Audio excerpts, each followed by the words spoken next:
N ജീവനാഥനാ N പ്രിയ യേശുവേ, തിരുനാമമൊന്നു മാത്രമാണ് ആത്മാവിനാലംബം. N ജീവനാഥനാ N പ്രിയ യേശുവേ, തിരുനാമമൊന്നു മാത്രമാണ് ആത്മാവിനാലംബം. ഒരു മാത്ര നേരം പോലും പിരിയാത്ത മിത്രമായി, ഒരു മാത്ര നേരം പോലും പിരിയാത്ത മിത്രമായി, അരികെയാണഞ്ഞെന്നെ ശരിയായ മാർഗത്തിൽ ഇടറാതെ മുന്നേറാനൊലിയേകുക പാലകനെ. പരനെ തിരുകൃപയാ തവ ഗതിയെ അനുഗമിപ്പാൻ വരമേകുക പരമാത്മജ കരുണാമയ സദയം. പരനെ തിരുകൃപയാ തവ ഗതിയെ അനുഗമിപ്പാൻ വരമേകുക പരമാത്മജ കരുണാമയ സദയം.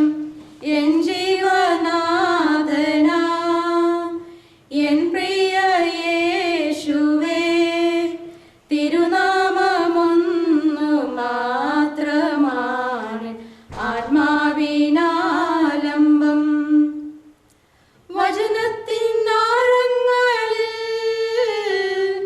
വേരൂന്നി പുഷ്ടി വയ്പ്പാൻ, വചനത്തിനാഴങ്ങളിൽ വേരൂന്നി പുഷ്ടി വയ്പ്പാൻ, ഇലവാട തരുവായി സഹജക്ക് താങ്ങായി കനലായി സൗരഭ്യമായി തത്സമയെ ഫലമേക.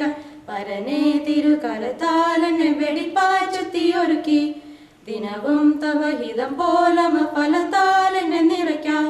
പരനെ തിരുകരത്താലെന്നെ വെടിപ്പാച്ചെത്തിയൊരുക്കി ദിനവും തവ ഹിതം പോലമ ഫലത്താലെന്നെ നിറയ്ക്കാൻ.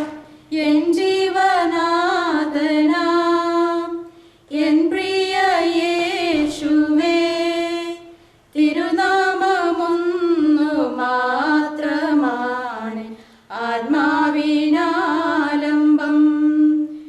എൻ ജീവനാഥനാ എൻ പ്രിയ യേശുവേ, തിരുനാമമൊന്നു മാത്രമാണ് ആത്മാവിനാലംബം.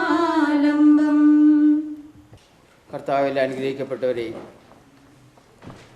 നമ്മുടെ ഈ ദേവാലയത്തിൽ വെച്ച് ഈ നോമ്പ് കാലത്ത് നമുക്ക് നടത്തുവാൻ ദൈവം ഒരുക്കി തന്നിരിക്കുന്നതായ ഈ ദിവസത്തെ ഓർത്ത് നമുക്ക് പ്രാർത്ഥിക്കാം. ദൈവസന്നിധിയിൽ ഇന്ന് വന്നുകൂടുവാനും ഈ നോമ്പിനെക്കുറിച്ചും നോമ്പ് നോക്കുന്നതിൻ്റെ ആവശ്യകതയെക്കുറിച്ചും ഒക്കെയും അല്പമായിട്ടെങ്കിലും ചിന്തിക്കുവാനും ദൈവം നമുക്ക് ഇന്ന് അവസരം തന്നിരിക്കുകയാണ്. ഈ അവസരം നാം വേണ്ട വിധത്തിൽ അതിൻ്റെ ആധ്യാത്മികമായ ആ വിചിന്തനത്തിൽ ചിന്തിക്കുമ്പോൾ നോമ്പിനെക്കുറിച്ച് നമുക്ക് വളരെയധികം കാര്യങ്ങൾ മനസ്സിലാക്കേണ്ടതുണ്ട്.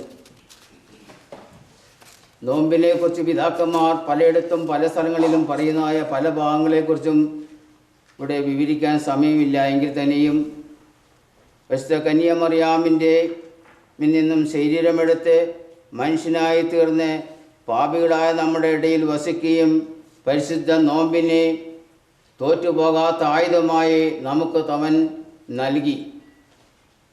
അതിനാൽ ദൈവേഷ്ടത്തിന് അനുയോജ്യമായ അവസ്ഥയിൽ ജീവിപ്പാൻ ദൈവം നമ്മോട് ആജ്ഞാപിക്കുകയാണ്.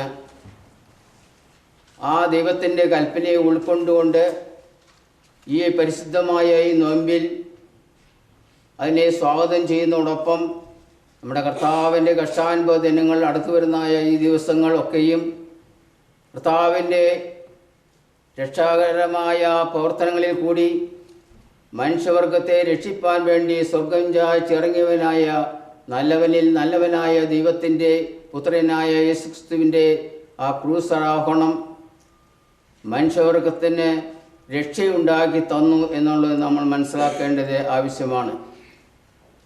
പരിശുദ്ധ പിതാക്കന്മാരും സ്ലീഹന്മാരും ഇപ്രകാരം പറയുന്നു നോമ്പിനെക്കുറിച്ച്: നോമ്പിനാൽ പതിസാട് വാതിലുകൾ തുറക്കപ്പെടുന്നു. നോമ്പിനെ ശരിയായി ആചരിക്കുന്നവർക്ക് മാലാഖമാരുടെ പ്രഭയും ഉയരത്തേക്ക് കയറുവാൻ ആത്മീയ ചിറകുകളും ലഭിക്കുന്നു. ഇന്ന് നമ്മൾ രാവിലെ നമസ്കാരത്തിൽ പറഞ്ഞതാണ്. അത്രമാത്രം ആളുകൾ ശ്രദ്ധിച്ചു എന്ന് മനസ്സിലാകുന്നില്ല. ഞാനൊരു പുസ്തകം കൊടുത്തെങ്കിലും ആരും അത് വായിച്ചും കണ്ടില്ല. അതുപോലെ തന്നെ നോമ്പ് നോൽക്കുന്നവൻ ഈ ലോകത്തിൽ ദാനധർമ്മങ്ങൾ വിതയ്ക്കുന്നവനെ ഉയർപ്പിൻ്റെ നാളിൽ കൊയ്യുവാനിടയാകുമെന്ന് പിതാക്കന്മാർ പറയുന്നു. ഞാൻ പലപ്പോഴും പള്ളിയിൽ പറഞ്ഞിട്ടുണ്ട്, നമ്മുടെ ക്രിസ്തീയ സഭ, ക്രിസ്തീയ വിശ്വാസികൾ, പ്രത്യേകിച്ച് നമ്മുടെ യാക്കോബയക്കാർ നോമ്പ് നോക്കുന്നതെന്ന് പറയുന്നത് വെറൊരു ആചാരമായിട്ടാണ് കണക്കാക്കുന്നത്. മറ്റ് ഹിന്ദുക്കളായാലും മുസ്ലിങ്ങളായാലും അവർ നമ്മളെക്കാളും വെടിപ്പും വിശുദ്ധിയും നിന്നുകൊണ്ട്, വ്രതത്തിൽ നിന്നുകൊണ്ട്, ശാരീരികമായ മാനുഷികമായ ആ വിചാരങ്ങളിൽ നിന്നും അകന്ന് നിന്നുകൊണ്ട് ദൈവത്തെ മാത്രം ശരണം പ്രാപിക്കുന്ന ഒരു അവസ്ഥ നമുക്ക് അവരിൽ നിന്നും കാണുവാൻ സാധിക്കും. അതോടൊപ്പം മുസ്ലിങ്ങളെക്കുറിച്ച് പറയുമ്പോൾ അവർ ദാനധർമ്മങ്ങൾ കൊടുക്കാൻ ഷക്കാത്തെന്ന് പറയും, അത് കൊടുക്കും അവർ. അവിടെ ഉച്ചനമസ്കാരം കഴിഞ്ഞ് ഞാൻ പെരുമ്പാവൂർ ഹൈസ്കൂളിൽ പഠിക്കുമ്പോൾ ആ പെരുമ്പാവൂർ ടൗണിൻ്റെ മധ്യത്തിൽ ഒരു മുസ്ലിം പള്ളിയുണ്ട്. അതിൻ്റെ ഉച്ചനമസ്കാരം കഴിഞ്ഞ് ധാരാളം മുസ്ലിം ആളുകൾ ആ തെരുവിൽ ഇങ്ങനെ ഇരിക്കുക. ഈ പള്ളിയിൽ നിന്ന് ഇറങ്ങി വരുന്ന ആളുകളൊക്കെയും അവർക്ക് ഭിക്ഷ കൊടുക്കും. ഭിക്ഷ കൊടുക്കുമെന്ന് പറഞ്ഞാൽ ദാനധർമ്മം ചെയ്യും. എങ്കിലേ നോയമ്പ് കൊണ്ട് പ്രയോജനമുള്ളൂ എന്നാണ് പിതാക്കന്മാർ പഠിപ്പിക്കുന്നത്. നമ്മളും അത് തന്നെയാണ് ചെയ്യുന്നത്. അതാണ് ഇവിടെ പിതാക്കൾ പറയുന്നത്. നോമ്പ് നോക്കുന്നവർ ദാനധർമ്മങ്ങൾ ചെയ്യാൻ സന്നദ്ധനായിരിക്കണം. ഒരു നേരത്തെ ഭക്ഷണം ഉപേക്ഷിച്ച് അത് നമ്മൾ സാധുക്കൾക്ക് കൊടുക്കുവാൻ നമ്മൾ സന്നദ്ധരായിരിക്കണം. കഴിഞ്ഞ 2-3 ആഴ്ച മുമ്പ് അഭിനന്ദ മെത്രാപ്പോലീത്തോടെ കൽപ്പന ഉണ്ടായിരുന്നു. ധാരാളം ആളുകൾ ഭക്ഷണമില്ലാതെയും രോഗങ്ങൾ ബാധിച്ചും വിഷമിച്ചും ഇരിക്കുന്നതായ രാജ്യങ്ങളിലെല്ലാം ഓർമ്മപ്പെടുത്തിക്കൊണ്ട് അവർക്ക് എന്തെങ്കിലും നമ്മളാൽ കഴിയുന്നതായ സഹായങ്ങൾ ചെയ്തു കൊടുക്കണമെന്നും ഈ നോയമ്പിൻ്റെ ഉപവാസ സമയത്ത് നമ്മൾ സേവ് ചെയ്യുന്നതായ ആ പണം അത് അവർക്ക് കൊടുക്കണമെന്നും ഒരു കൽപ്പന ഉണ്ടായിരുന്നു. നിങ്ങൾ എത്ര പേരും ശ്രദ്ധിച്ചു എന്ന് എനിക്കറിയില്ല. ഇതെല്ലാം പിതാക്കന്മാർ നമ്മളെ ഉപദേശിക്കുന്നത് ഇങ്ങനെയുള്ള ദാനധർമ്മങ്ങളിൽ കൂടി മറ്റുള്ളവരിലേക്ക് നമ്മുടെ മനസ്സ് തിരിയുവാനും നമ്മുടെ ജീവിതം അവരുടെ ജീവിതമായിട്ടൊന്ന് തുലനം ചെയ്യുവാനും ഉള്ള അവസരമായിട്ട് നമ്മൾ ഈ നോമ്പിനെ കാണണം. വെറും ആചാര അനുഷ്ഠാനങ്ങളിൽ കൂടി മാത്രമല്ല, ശരീര വെടിപ്പോടുകൂടി തന്നെ, വിശുദ്ധിയോടുകൂടി തന്നെ നമ്മൾ നോമ്പ് നോക്കണം. അതോടൊപ്പം തന്നെ മറ്റുള്ളവരെ സഹായിപ്പാനും, മറ്റുള്ളവർ മനുഷ്യരാണെന്നും അവർ നമ്മളെപ്പോലെ ജീവനുള്ളവരും ദൈവത്താൽ സൃഷ്ടിക്കപ്പെട്ട സൃഷ്ടികളുമാണെന്നുള്ള ആ ചിന്തയിൽ നമ്മൾ വിചാരിക്കുമ്പോൾ കർത്താവ് പറഞ്ഞത് നിങ്ങൾ നിങ്ങളുടെ സഹോദരനെ സ്നേഹിക്കണമെന്ന് പറയുന്ന ആ കൽപ്പന വളരെ അവിടെ അർത്ഥവത്തായി തീരുകയാണ്. അതുകൊണ്ടാണ് പിതാക്കന്മാർ പറയുന്നത്, ധർമ്മം ചെയ്യുന്ന നീതിമാന്മാർ ഭാഗ്യവാന്മാർ തന്നെ. കർത്താവിൻ്റെ 2ാമത്തെ വരവിൽ ന്യായവിധി സമയം ധർമ്മം ചെയ്തവർക്ക് നിത്യജീവൻ നൽകപ്പെടുന്നു. വെറുതെ നമ്മൾ ദാനം ചെയ്യല്ല. പിതാക്കന്മാർ പറയുന്നു, ദാനം ചെയ്തവർക്ക് നിത്യജീവൻ സ്വർഗത്തിൽ തരികയാണ്. അവിടെ മുഖപക്ഷമില്ലാത്ത അവരുടെ കുറ്റങ്ങൾക്ക് അനുസരണമായിരിക്കും വിധി നടത്തുന്നത്. അതിനാൽ കർത്താവിൻ്റെ വരങ്ങൾ പ്രാപിപ്പാൻ സുഹൃതങ്ങൾ ചെയ്യണം. കർത്താവിനോട് മുട്ടിപ്പായി കണ്ണുനീരോടെ പശ്ചാത്താപത്തോടും മാനസാന്തത്തോടും സമർപ്പണത്തോടും കൂടി പാപികളായ നമുക്ക് കൃപകളും നൽവരങ്ങളും വർഷിക്കുവാൻ നമ്മൾ പ്രാർത്ഥിക്കണം. അതിനായി നമ്മുടെ ഹൃദയ കവാടങ്ങളെ തുറന്നു കൊടുക്കുവാൻ സന്മനസ്സ് നമ്മിൽ ഉണ്ടാകണം. ഇങ്ങനെയുള്ള ചിന്തകളെല്ലാം ഉൾക്കൊണ്ടുകൊണ്ടാണ് പിതാക്കന്മാർ നോയമ്പിനെ ക്രമീകരിച്ചിരിക്കുന്നത്. അതാണ് നോയമ്പിലെ ധ്യാനത്തിൻ്റെ പ്രധാന വിഷയവും അതുതന്നെയാണ്. നമ്മൾ ധ്യാനിക്കുക.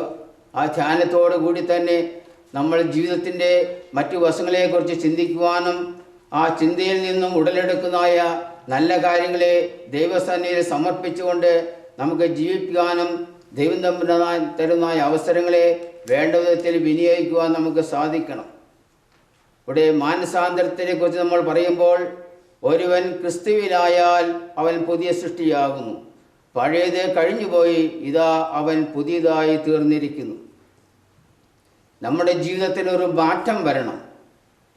നമ്മുടെ ജീവിതത്തിൻ്റെ ആ അവസ്ഥയിൽ നിന്നും, ലോകമയമായ ഈ ലോകത്തിൽ നിന്നും ശാരീരിക അഭിലാഷങ്ങളെ മാറ്റിയിട്ട് ദൈവം തമ്പുരാൻ നമുക്കായി ഒരുക്കിയിരിക്കുന്ന സ്വർഗീയ ആ ജീവിതം, സ്വർഗീയ വാസം അതനുഭവിക്കുവാൻ നമുക്ക് ദൈവം തരുന്നതായ ആ ഒരുക്കത്തിൻ്റെ ദിവസങ്ങളാണ് ഈ ഭൂമിയിലെ നമ്മുടെ വാസം. ഈ ഭൂമിയിൽ നമ്മൾ ജീവിക്കുമ്പോൾ നമ്മൾ ജീവിതത്തെ ക്രമപ്പെടുത്തുക എന്നുള്ളതാണ്.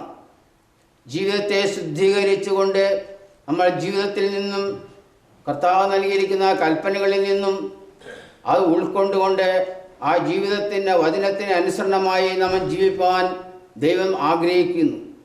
അങ്ങനെ ദൈവവചനങ്ങളെ ഉൾക്കൊണ്ടുകൊണ്ട് നാം ദൈവസന്നിധിയിലേക്ക് ആയിരിക്കുവാനും ദൈവം നമ്മിലും നമ്മൾ ദൈവത്തിലും ആയിരിക്കുന്ന ഒരവസ്ഥയിൽ നമ്മൾ എല്ലാവരോടും നെരുപ്പാകുന്ന എന്നുള്ള ഒരു അവസ്ഥയാണ് ദൈവം തമ്പുരാൻ നമ്മളിൽ നിന്നും പ്രതീക്ഷിക്കുന്നത്. ആ ഒരു ഉൾക്കാഴ്ചയാണ് നമ്മുടെ ജീവിതത്തിൽ ഉണ്ടാകേണ്ടത്. അങ്ങനെ ജീവിതത്തെ ക്രമപ്പെടുത്തുക, നമ്മിൽ വന്നിരിക്കുന്നതായ തെറ്റുകളെ കണ്ടുപിടിച്ചുകൊണ്ട് ആ തെറ്റുകൾക്ക് പരിഹാരം കാണുവാനും അതിൽ തെറ്റെങ്കിൽ അത് തിരുത്തുവാനുള്ള അവസരമാണ് ഈ നോമ്പ് കാലം. അതാണ് മാനസാന്തരത്തിൻ്റെ അനുഭവം എന്ന് പറയുന്നത്. ഇവിടെ ലൂക്കോസിൻ്റെ സുവിശേഷം 19-ാം അധ്യായത്തിൻ്റെ 9 നമുക്ക് ഒരു കാര്യം അവിടെ വ്യക്തമായിട്ട് ദൈവം തമ്പുരാൻ കർത്താവ് നമ്മെ പഠിപ്പിക്കുന്നുണ്ട്. അവിടെ പറയുന്ന ഒരു ഭാഗം ഇതാണ്: ഇവനും അബ്രഹാമിൻ്റെ പുത്രൻ ആകൊണ്ട് ഇന്ന് ഈ ഭവനത്തിന് രക്ഷയുണ്ടായി എന്ന് കർത്താവ് ഒരാളോട് പറയുന്നു. അത് ആരോടാണെന്ന് നമുക്ക് ഏവർക്കും അറിയാം. ആരാണ്? സക്കായി. സക്കായി അവൻ്റെ ജീവിതത്തെക്കുറിച്ചൊന്നും ഞാൻ പറയുന്നില്ല. എങ്കിൽ തന്നെയും അവൻ ദൈവവിശ്വാസത്തിൽ ഉള്ള ഒരാളായിരുന്നില്ല. അവൻ്റെ ജീവിതത്തിൽ അവൻ്റെ ജോലി സംബന്ധമായ കാര്യങ്ങളെ സംബന്ധിച്ച് അവൻ വളരെയധികം ചൂഷണം ചെയ്തുകൊണ്ടിരുന്ന ഒരു മനുഷ്യനായിരുന്നു. കരം പിരിക്കുക എന്ന് പറയുന്ന ഒരു ജോലിയായിരുന്നു അവൻ്റെ ഡ്യൂട്ടി. അതും പ്രകാരം അവൻ സത്യസന്ധമായിട്ടല്ല എങ്കിൽ തന്നെയും അവൻ ധാരാളം കാര്യങ്ങൾ അവൻ ചെയ്തുകൊണ്ടിരുന്നു. അതോടൊപ്പം തന്നെ ദൈവം അവനിൽ നിന്നും പ്രതീക്ഷിക്കുന്ന അത്ര പ്രതിഫലം അവന് നൽകുവാൻ അവന് സാധിച്ചില്ല ആ അവസ്ഥയിൽ. അപ്പോഴാണ് കർത്താവ് അവനെ വിളിച്ചിട്ട് പറയുന്നു: സക്കായിയെ, നീ വേഗം ഇറങ്ങി വരിക, ഇന്ന് എനിക്ക് നിൻ്റെ വീട്ടിൽ താമസിക്കേണ്ടിയിരിക്കുന്നു എന്ന് പറഞ്ഞ് അവനെ വിളിക്കുകയാണ്. ആ സ്വരം കേട്ട മാതൃകയിൽ അവനെ ദൈവം തമ്പുരാൻ അവനെ വിളിച്ചിറക്കുമ്പോൾ അവന് ഉള്ളിൻ്റെ ഉള്ളിൽ അവന് അതിയായ ആഗ്രഹമുണ്ടായി. കർത്താവിനെ കാണുവാനും കർത്താവിനോട് കൂടി വസിക്കുവാനുള്ള ഒരു ആഗ്രഹം അവനിൽ ഉളവെടുക്കുകയാണ്. അവൻ കർത്താവിനെ അവൻ്റെ ഭവനത്തിലേക്ക് ക്ഷണിക്കുന്നു. അവൻ വിരുന്നുകൾ നൽകുന്നു, സൽക്കരിക്കുന്നു. ആ സൽക്കാരമെല്ലാം കേട്ടപ്പോൾ കർത്താവ് അവനെ അനുഗ്രഹിക്കുന്നു. ഇവിടെ വേദപുസ്തകത്തിൽ വളരെയധികം വ്യക്തമായി അതിനെക്കുറിച്ച് പറയുന്നുണ്ടെന്ന് ഞാൻ വിവരിക്കില്ല. ബഹുമാനയുടെ സിംഹാസനം ഇപ്പോൾ വന്നിട്ടുണ്ട്. അതുകൊണ്ട് ഒരു കാര്യം മാത്രം പറഞ്ഞുകൊണ്ട് ഞാൻ അവസാനിപ്പിച്ചുകൊള്ളാം. സക്കായി അബ്രഹാമിൻ്റെ പുത്രനായിരുന്നിട്ടും യേശുവിനെ കണ്ട് തൻ്റെ പാപ ജീവിതത്തെ ഉപേക്ഷിച്ച് തിരിച്ചു വരുവാൻ അവൻ തീരുമാനം എടുക്കുകയാണ് ചെയ്തത്. പാപമംഗലമായ ജീവിതത്തിൽ നയിച്ചുകൊണ്ടിരുന്നായ സക്കായിക്ക് ദൈവം വിളിക്കുമ്പോൾ അവന് മാനസാന്തരത്തിൻ്റെ അനുഭവം ഉണ്ടായി. അവൻ പാപങ്ങളെ ഉപേക്ഷിച്ച് ദൈവസന്നിധിയിൽ അവൻ കുറ്റം ഏറ്റുപറയുകയും അവൻ പാപമോചനം നേടുകയും ചെയ്തതായിട്ട് വേദപുസ്തകം ഇവിടെ പഠിപ്പിക്കുന്നു. നമ്മുടെ ജീവിതത്തിൽ ഈ മാറ്റം വളരെയധികം ഉണ്ടാകേണ്ടത് ആവശ്യമാണ്. ദൈവപ്രസാദം ലഭിപ്പാൻ നമ്മുടെ ജീവിതത്തെ ശോധന ചെയ്ത് തിരുത്തലുകൾ നടത്തിയേ മതിയാകുകയുള്ളൂ എന്ന് ഈ ഭാഗം നമ്മെ പഠിപ്പിക്കുന്നു. സക്കായി ഒരിക്കൽ യേശുവിനെ കണ്ടപ്പോൾ ആ നല്ല അവസരം അവൻ തക്കത്തിൽ ഉപയോഗിച്ചു. നമ്മുടെ ജീവിതത്തിൽ വചനം കേൾക്കുകയിലൂടെയോ ആരാധനയിലൂടെയോ വേദോസ്തം വായനയിലൂടെയോ അനേക അവസരങ്ങൾ ദൈവവുമായി നമുക്ക് സംസർഗം ചെയ്യുവാൻ ഇടം തന്നിട്ടുണ്ട്. പക്ഷെ അവയൊക്കെയും നമ്മൾ ആ സമയങ്ങൾ വേണ്ട വിധത്തിൽ വിനിയോഗിക്കുന്നില്ല എന്നുള്ളതാണ് സത്യം. കാരണം വേദോസ്തവം വായിക്കുന്നു, ഒരു ഭാഗം കേൾക്കുന്നു, ഈ ചെവിയിൽ കേട്ട് മറ്റൊരു ചെവിയിൽ കൂടി കടന്നു പോകുന്നു, അല്ലാതെ അതിൻ്റെ ആന്തരിക അർത്ഥം, അതിൽ ഉൾക്കൊണ്ടിരിക്കുന്നതായ തത്വചിന്തകൾ, എന്തിനെ ഉദ്ദേശിച്ചാണ് വേദോസ്തത്തിലെ വാക്യങ്ങൾ ക്രമീകരിച്ചിരിക്കുന്നതായ ആ അവസ്ഥ, ആ കാര്യങ്ങൾ മനസ്സിലാക്കാതെ നമ്മൾ കടന്നു പോകുന്നു. അതോടൊപ്പം തന്നെ അനേക വരങ്ങൾ, അവസരങ്ങൾ ദൈവവുമായി നമുക്ക് ഇടപെടുവാൻ ലഭിക്കുന്ന അവസരങ്ങളൊക്കെയും നമ്മൾ വേണ്ടവിധം ശ്രദ്ധിക്കാതെ ഇരിക്കുന്നു. എന്നാൽ ഇവിടെ സക്കായിയെ പോലെ കഴിഞ്ഞ ജീവിതത്തിലെ തെറ്റുകൾ തിരുത്തി അനുഗ്രഹം പ്രാപിപ്പാൻ നമുക്ക് സാധിക്കണം. ദൈവകൽപ്പനകൾ അനുസരിക്കുന്നതും നിഷ്കളങ്ക ഹൃദയത്തോടെ ജീവിക്കുന്നതും ദൈവം നമ്മിൽ നിന്നും ആഗ്രഹിക്കുന്ന ഒരു കാര്യമാണ്. അതിനാൽ അപ്രകാരമുള്ള കാര്യങ്ങളെ ചിന്തിക്കുവാനും ഒരു ശരിയായൊരു മാനസാന്തരത്തിൻ്റെ അനുഭവം നമ്മിൽ ഉണ്ടാകുവാനും ഈ നോമ്പിലെ ദൈവത്തിൻ്റെ വചനങ്ങളെ കേൾക്കുമ്പോൾ നമുക്ക് ഉണ്ടാകണമെന്ന് ഓർമ്മപ്പെടുത്തിക്കൊണ്ട് ബഹുമാനപ്പെട്ട ശമ്മാശൻ വളരെയധികം പ്രയാസങ്ങൾ സഹിച്ചാണ് ഇവിടെ വന്നിരിക്കുന്നത്. എനിക്കറിയാം. കാരണം ഒരു വണ്ടിയില്ല, അദ്ദേഹം സ്വന്തമായിട്ട് ഡ്രൈവിംഗ് ചെയ്യുന്നില്ല, അദ്ദേഹം ട്രെയിനെടുത്ത് ഇവിടെ വന്നു. നമ്മളുള്ള സ്നേഹത്തെ പ്രതി നമ്മുടെ ഈ പള്ളിയുടെ ആളുകൾ നമ്മളെ അദ്ദേഹത്തെ ക്ഷണിച്ചത് കൊണ്ട് അദ്ദേഹം ഈ രാവിലെ എഴുന്നേറ്റ് നമ്മിൽ വന്നിരിക്കുകയാണ്. ദൈവത്തിൻ്റെ വചനത്തെക്കുറിച്ച് നമ്മെ പഠിപ്പിക്കുവാനും നമുക്ക് മനസ്സിലാക്കി തരുവാനുമായിട്ട് വന്നിരിക്കുന്ന ബഹുമാനപ്പെട്ട ശമ്മാശന് ഈ പള്ളിയുടെ ഒരു എളിയ ശുശ്രൂഷകൻ എന്ന പേരിലും നിങ്ങളുടെ എല്ലാവരുടെയും പേരിലും പ്രത്യേകമായിട്ട് സ്വാഗതം ചെയ്യുന്നു. അതോടൊപ്പം ഇന്ന് ഈ ശുശ്രൂഷയിൽ, ഈ വചന ശുശ്രൂഷയിലും ഈ റിട്രീറ്റിലും സംബന്ധിപ്പാൻ തക്കവണ്ണം നമ്മൾ ഒരുക്കത്തോടുകൂടി കടന്നു വന്നിരിക്കുന്നതായ ഈ ഇടവയിലെ എല്ലാ ആളുകളെയും പ്രത്യേകമായിട്ട് ഈ വചന ശുശ്രൂഷയിലേക്ക് സ്വാഗതം ചെയ്യുന്നു. നീ എൻ്റെ സങ്കേതവും നീ എൻ്റെ കോട്ടയും നീ എൻ്റെ പ്രാണനാഥൻ നീ എൻ ദൈവം. ആരാധിക്കും ഞാൻ പൂർണ്ണ ഹൃദയമോടെ, തേടും നിൻമുഖം ജീവകാലമെല്ലാം. സേവിച്ചിടും ഞാൻ സർവവുമായി. അടിയനീതാ അടിയനീതാ ദേവാ, അടിയനീതാ ദേവാ, അടിയനീതാ ദേവാ, അടിയനീതാ. നീ എൻ്റെ രക്ഷകനും നീ എൻ്റെ വൈദ്യനും നീ എൻ്റെ ആലംബവും നീ എൻ ദൈവം. ആരാധിക്കും ഞാൻ പൂർണ്ണ ഹൃദയമോടെ, തേടും നിൻമുഖം ജീവകാലമെല്ലാം.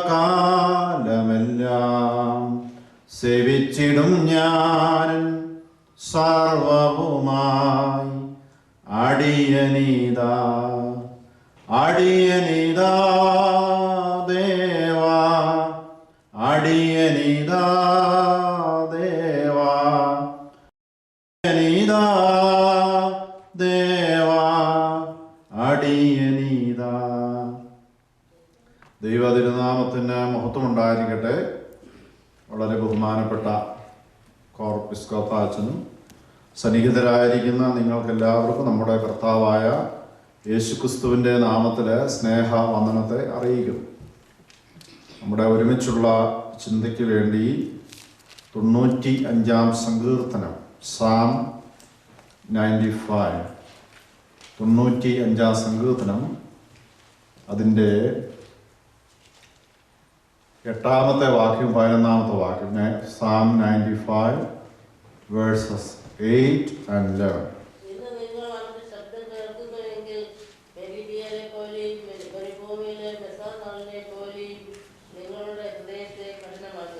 ഇന്ന് നിങ്ങൾ അവൻ്റെ ശബ്ദം കേൾക്കുന്നു എങ്കിൽ മെരീബയിലെ പോലെയും മസാ നാളിലെ പോലെയും നിങ്ങൾ ഹൃദയത്തെ കഠിനമാക്കരുത്. ഞാൻ അടുത്ത വാക്യം വായിച്ച് പറഞ്ഞ വാക്യം.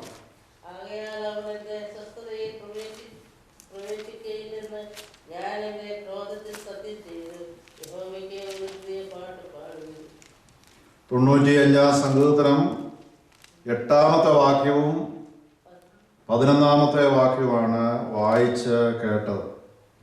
8-ാമത്തെ വാക്യം, Don't be stubborn and rebel as your ancestors did at Meribah and Massah out in the desert.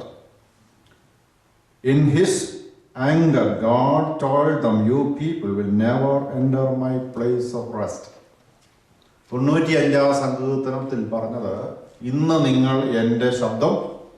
അപ്പോൾ നമ്മൾ പഠിക്കാൻ പോകുന്നത് മൈ വോയിസ്. നേരത്തെ ശ്രീമാൻ പടിയെടുത്ത് വിളിച്ചപ്പോൾ ഞാൻ പറഞ്ഞായിരുന്നു, ഈ പ്രപഞ്ചത്തിലെ ദൈവത്തിൻ്റെ ശബ്ദം, മനുഷ്യരിൽ ദൈവത്തിൻ്റെ ശബ്ദം, അതാണ് നമ്മുടെ പഠന വിഷയം. My voice. So we are going to discuss about God's voice, the speciality of God's voice. What is the relevance of God's voice?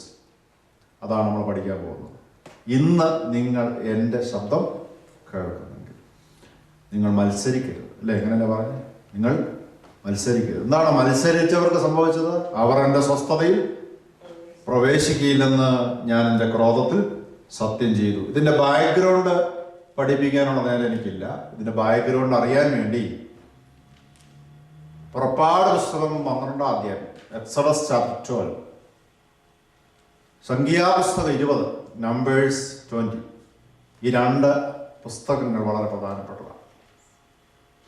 ഏതൊക്കെ പുസ്തകങ്ങളാണ്? പുറപ്പാട് പുസ്തകം 12-ാം അധ്യായവും സംഖ്യാപുസ്തകം 20-ാം അധ്യായം. അവിടെ കാര്യങ്ങൾ ചുരുക്കി പറയാം. ഈജിപ്തിൽ നിന്ന്, മിസ്രൈമിൽ നിന്ന് ദൈവത്തിൻ്റെ ജനമായ ഇസ്രായേൽ ജനം മോശയാൽ വിടുവിക്കപ്പെട്ട് യാത്ര ചെയ്ത് ഒരാദ്യം വന്ന സ്ഥലത്ത് അവർക്ക് വെള്ളം കിട്ടിയില്ല. മോശയോട് ദൈവം പറഞ്ഞു, പാറയെ അടിക്കാൻ പറഞ്ഞു. പാറയടിച്ചു, വെള്ളം പുറപ്പെട്ടു, ദൈവജനം വെള്ളം കുടിച്ചു. പിന്നീട് അവർ യാത്ര ചെയ്ത് കാദീഷ് എന്ന് പറഞ്ഞ സ്ഥലത്ത് വന്നു. കാദീഷ് എന്ന വാക്കിൻ്റെ അർത്ഥം പഠിക്കുന്നത് നല്ലതാണ്, നമ്മൾ വിഷയം മനസ്സിലാക്കാൻ വേണ്ടി. കാദീഷ് കേട്ടിട്ടുണ്ടോ എപ്പോഴെങ്കിലും? കുർബാനക്കിടയ്ക്ക് കാദീഷ് എന്ന് അർത്ഥം പറയല്ലേ? അതാണ് സ്ഥലം. കാദീഷ് എന്ന് പറഞ്ഞ വാക്കിൻ്റെ അർത്ഥം സാങ്ക്ടിഫിക്കേഷൻ എന്നാണ്, വിശുദ്ധീകരണം എന്നാണ്. സ്ഥലത്തിൻ്റെ പേരാണ്. ആ സ്ഥലത്ത് വന്നപ്പോൾ വെള്ളം കിട്ടിയില്ല. അപ്പോൾ മോശ ദൈവത്തോട് ആ കാര്യം പറഞ്ഞു. ദൈവം പറഞ്ഞു, മോശ പാറയോട് കൽപ്പിക്കാൻ പറഞ്ഞു. നേരത്തെ എന്താ പറഞ്ഞത്? അടിക്കാൻ പറഞ്ഞു. ഈ പ്രാവശ്യം പറഞ്ഞത് കൽപ്പിക്കാൻ പറഞ്ഞു. മോശ പഴയ ഓർമ്മയിലായി ഒരൊറ്റടി വിട്ട് കൊടുത്തു. പക്ഷെ വെള്ളം പുറപ്പെട്ടു.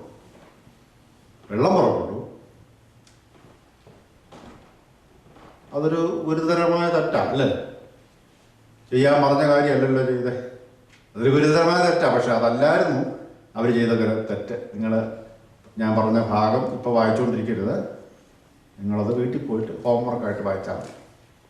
അവിടെ എന്താ എഴുതിയിരിക്കുന്നു ചോദിച്ചാൽ, മോശയും അഹറോനും ജനത്തോട് പറഞ്ഞു, ഞങ്ങൾ നിങ്ങൾക്ക് വേണ്ടി വെള്ളം തന്നു എന്ന് പറഞ്ഞു.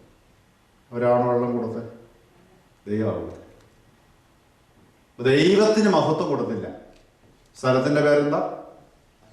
കാദീഷ്. എൻ്റെ നാമം നിങ്ങൾ ഈ ജനത്തിന് മുമ്പിൽ വിശുദ്ധീകരിക്കാതിരുന്നത് കൊണ്ട് നിങ്ങൾ രണ്ടുപേരും എൻ്റെ സ്വസ്ഥതയിൽ പ്രവേശിക്കുകയെന്ന് ദൈവം പറഞ്ഞു. പിന്നീട് മരുഭൂമിയിൽ പലരും പട്ടുപോയി.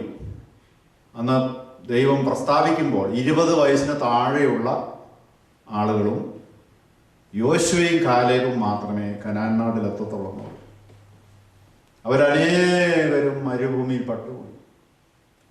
ഭൂരിപക്ഷം പേരും കൊല്ലപ്പെടുകയുണ്ടായി. കാടപ്പക്ഷിയുടെ ഇറച്ചി പല്ലിനിടയിൽ ഇരിക്കുമ്പോൾ തന്നെ ദൈവം അവരെ കൊന്നുകളഞ്ഞു. അപ്പോൾ എല്ലാം വിശദമായിട്ട് പഠിപ്പിക്കാൻ നേരമില്ല, അതൊക്കെ വായിച്ച് പഠിക്കേണ്ടതാണ്. ഇവിടെ നമ്മുടെ വിഷയത്തിൻ്റെ കോണ്ടക്സ്റ്റിലാണ് ഈ ടെക്സ്റ്റ് എന്താ പറയുന്നത്. ഇന്ന് നിങ്ങൾ അവൻ്റെ ശബ്ദം കേൾക്കുന്നെങ്കിൽ മത്സരിക്കരുത്. മത്സരിച്ചതുകൊണ്ട് സംഭവിച്ചു, അവർ എൻ്റെ സ്വസ്ഥതയിൽ പ്രവേശിക്കില്ലെന്ന് ഞാൻ സത്യം ചെയ്തു. ഞാൻ ഈ അടുത്ത നാളുകളിൽ ടീനുകളോടൊത്ത് ക്ലാസ് എടുക്കുന്നുണ്ടപ്പോൾ 1 കൊരിന്ത്യർ ലേഖനം 7-ാം അധ്യായം വരെ പഠിപ്പിച്ചു. അവിടെ പറയുകയാണ്, അവരെല്ലാം ഒരേ ആത്മീയ പാനീയമാണ് കുടിച്ചത്, വെള്ളം കുടിച്ചായിരുന്നു. അവരെല്ലാം ഒരേ ഭക്ഷണമാണ് കഴിച്ചത്, മന്ന കഴിച്ചായിരുന്നു. പക്ഷേ അവരിൽ ഭൂരിപക്ഷം പേരും മരുഭൂമിയിൽ പട്ടുപോയി. ഇത് പറഞ്ഞിട്ട് ഉടനെ 1 കൊരിന്ത്യർ ലേഖനം 7-ാം അധ്യായം പറഞ്ഞിട്ട് ഉടനെ കുർബാനയെക്കുറിച്ച് എഴുതിയിരിക്കുന്നു. ഒരേ ഭക്ഷണം കഴിച്ചത് കൊണ്ടോ ഒരേ പാനീയം കഴിച്ചതുകൊണ്ടോ ആരാധനയ്ക്ക് വന്നത് കൊണ്ടോ പള്ളിയിൽ പോയത് കൊണ്ടോ ആത്മരക്ഷ കിട്ടണമെന്ന് നിർബന്ധമില്ല. ഇത് ചെമ്മാച്ചൻ പറഞ്ഞല്ല കേട്ടോ, അല്ല നിങ്ങൾ നാളെ പറഞ്ഞു നടക്കും. ചെമ്മാച്ചൻ പറഞ്ഞ അങ്ങനല്ല. കൊരിന്ത്യർ ലേഖനത്തിൽ പൗലോസ്ലീഹ എഴുതി വെച്ചിട്ടുണ്ട്. സഭയുടെ ശില്പിയും പണിക്കാരനുമായ പൗലോസ്ലീഹ പറയുന്നുണ്ട്, നിങ്ങൾ എന്തിനാ ആരാധനയ്ക്ക് വരുന്നത്, നിങ്ങൾ എന്തിനാ യൂക്കറിസ്റ്റ് വരുന്നത്, നിങ്ങൾ എന്തിനാ തിരുവത്താഴത്തിന് വരുന്നത്, നിങ്ങൾ ദൈവസഭയെ തുച്ഛീകരിക്കുന്നു. അതിൻ്റെ കോണ്ടക്സ്റ്റ് എവിടാന്ന് ചോദിച്ചാൽ പറഞ്ഞത് പഴയ നിയമകാലത്ത് ഈജിപ്തിൽ നിന്ന് ദൈവജനം വെടിപ്പിക്കപ്പെട്ടു. പക്ഷെ അവരെല്ലാവരും എവിടെ ചെന്നില്ല? സ്വർഗീയ കനാനിൽ ചെന്നില്ല. അതൊരു പാഠമാണ്. ഇപ്പൊ 95-ാം സങ്കീർത്തനത്തിൽ നമുക്കൊരു പാഠം പറയുന്നുണ്ട്, കൊരിന്ത്യർ ലേഖനത്തിൽ നമുക്ക് വേറൊരു പാഠം തരുന്നുണ്ട്. അപ്പോൾ ക്രിസ്തീയ ജീവിതം എന്ന് പറയുന്നത് വളരെ ഗൗരവമായ ഒരു കാര്യം, serious business. Christian life is a serious business. നമ്മളതിനെക്കുറിച്ച് കുറെ കൂടെ ഗൗരവമായി ചിന്തിക്കണം. ദൈവത്തിൻ്റെ ശബ്ദത്തിൻ്റെ പ്രത്യേകത പറയാം. അതിനുവേണ്ടി ഉൽപ്പത്തി പുസ്തകം 1-ാം അധ്യായം 1-ാം വാക്യം, ജനസിസ് ചാപ്റ്റർ 1 വേഴ്സ് 1 വായിച്ച്. ഉൽപ്പത്തി 1:1.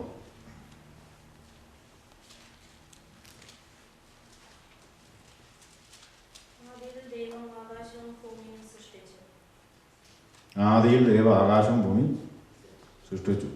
In the beginning God created the heavens and the earth എന്നാണ്. ആകാശവും ഭൂമിയും സൃഷ്ടിച്ചതിൻ്റെ ഇംഗ്ലീഷ് അങ്ങനെയല്ല വരേണ്ടത്. In the beginning God created the sky and the earth എന്നാണ് വരേണ്ടത്. പക്ഷെ അങ്ങനെ രാശിഭേദവസ്ഥയില്ല. മോളിൽ കാണുന്ന ആകാശം മാത്രമല്ല ദൈവം സൃഷ്ടിച്ചത്, ദ ഹോൾ യൂണിവേഴ്സ് എന്നാണ്, ഹെവൻസ് എന്നാണ് പറഞ്ഞത്. നിങ്ങൾ കേട്ടിട്ടുണ്ടാവും ഈ സുറിയാനി സ്വർഗസംഹിതാവിന് സ്മായോ, ഹീബ്രു ബൈബിളിൽ ഷമീം എന്ന് പറഞ്ഞാൽ പ്ലൂറലാണ്. ആകാശം സിംഗുലർ അല്ലേ, പ്ലൂറലാണ്. ഈ പ്രപഞ്ചം മുഴുവൻ സൃഷ്ടിച്ചതായ ദൈവമാണ് സൃഷ്ടിച്ചത്. In the beginning God created the heavens and the earth എന്നാണ്. ഈ സൗരയൂഥം സൃഷ്ടിച്ചത് ദൈവം. മനുഷ്യന് വസിക്കുന്ന സ്ഥലമായതുകൊണ്ടാണ് ഭൂമിയുടെ പേരെടുത്ത് പറഞ്ഞു സൗരയൂഥത്തിൽ. അപ്പോൾ ദൈവം അത് സൃഷ്ടിച്ചു. എങ്ങനെയാ ദൈവം? നീ താഴോട്ട് വായിച്ചുകൊണ്ടിരിക്കരുത്, എന്നെ മുഖത്ത് നോക്കിയിരുന്നോണം. ചില ജീവിതത്തിൽ ആദ്യമായിട്ട് ഈ ഭാവം കാണുന്നത്.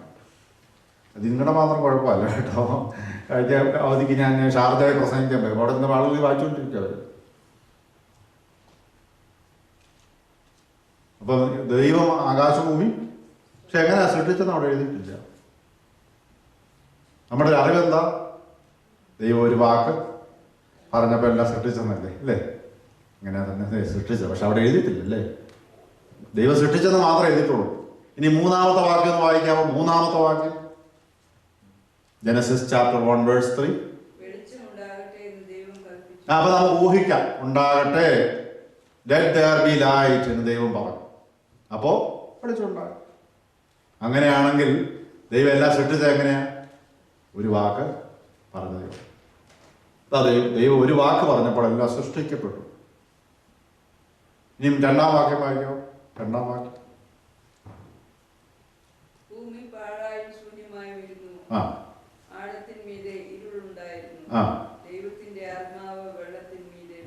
ശരിയായ ഹീബ്രു ട്രാൻസ്ലേഷന്റെ ഇംഗ്ലീഷ് എങ്ങനെയാണ്? Spirit of God or a mighty wind brooded over the surface of water. എന്താ ബ്രൂഡിങ് എന്ന് പറഞ്ഞാൽ? What is the meaning of the word brooding? അമേരിക്കയിലൊക്കെ ജനിച്ചു വളർന്ന് അമേരിക്കയിലൊക്കെ അനേക നാളായിട്ട് ഇംഗ്ലീഷ് അറിയാമെന്ന് പറഞ്ഞാൽ എന്തൊരു നാണക്കേടാ.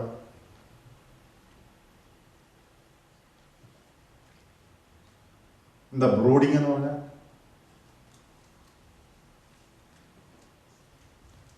കോഴിയെ പൊരുന്ന വെക്കുന്നത് കണ്ടിട്ടുണ്ടോ?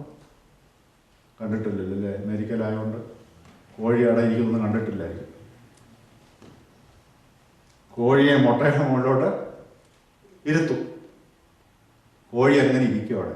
ഇടയ്ക്കിടയ്ക്ക് കൊട്ട പൊക്കി കോഴിക്ക് തീറ്റയും വെള്ളമൊക്കെ അമ്മ കൊടുക്കും. ഞാൻ കണ്ടിട്ടുണ്ട്.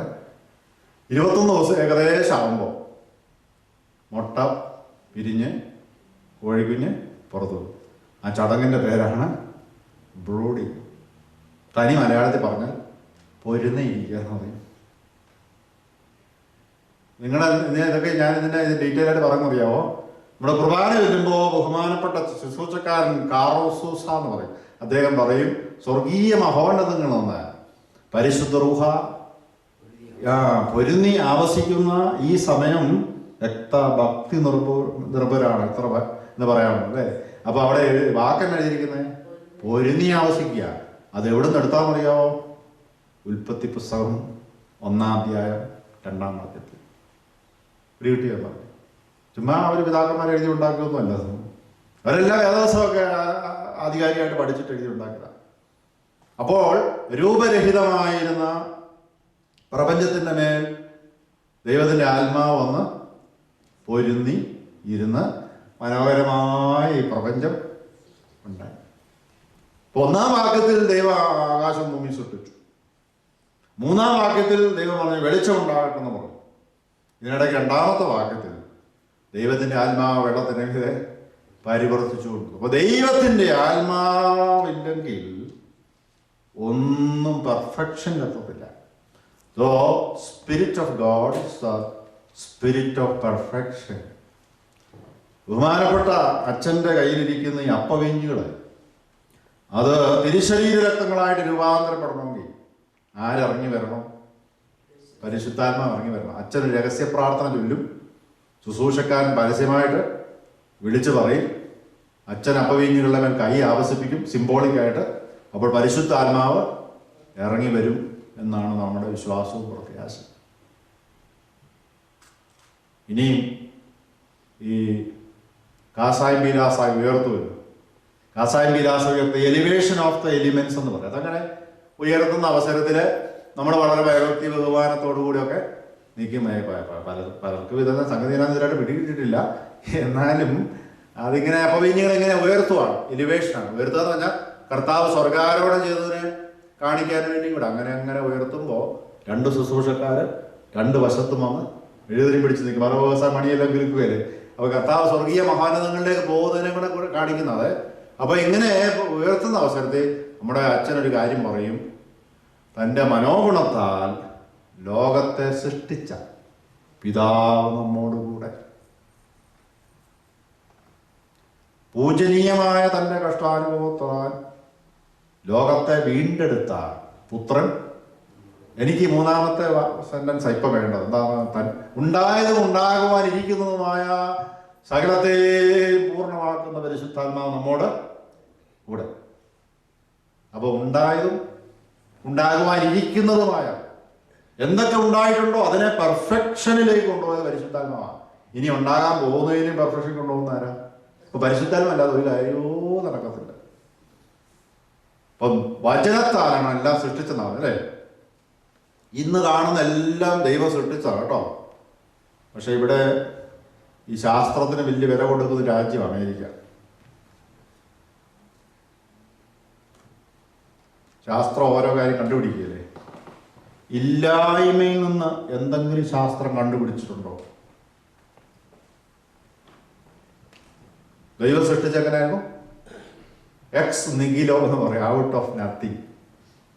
ഒന്നുമില്ലായ്മയിൽ നിന്നും ദൈവം എല്ലാം സൃഷ്ടിച്ചത്. സയന്റിസ്റ്റ് എന്നാ സൃഷ്ടിക്കുന്നത്? സയന്റിസ്റ്റ് ദൈവം ഉണ്ടാക്കി വെച്ചതിൽ നിന്ന് ഓരോതെല്ലാം കൂട്ടിയിണക്കി ഓരോ കാര്യം ഉണ്ടാക്കി. ദൈവം ഉണ്ടാക്കി വെച്ചിട്ടുള്ള സാധനത്തിന്റെ മുകളിലെല്ലാം ദൈവം ഒരു കവറിട്ട് മൂടിയിട്ടുണ്ട്. നമ്മുടെ സയന്റിസ്റ്റ് എന്നിട്ട് ആ കവർ എടുത്ത് അങ്ങോട്ട് മാറ്റും. അതിൻ്റെ പേരാണ് ഡിസ്കവറി.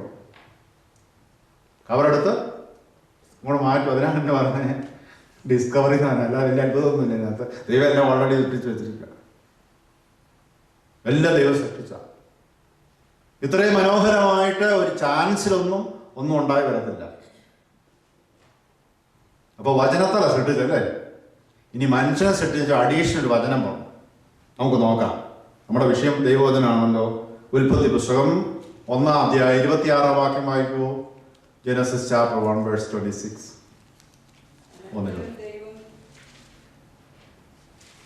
നാം നമ്മുടെ സ്വരൂപത്തിലും നമ്മുടെ സാദൃശ്യപ്രകാരം മനുഷ്യനെ ഉണ്ടാക്കുക.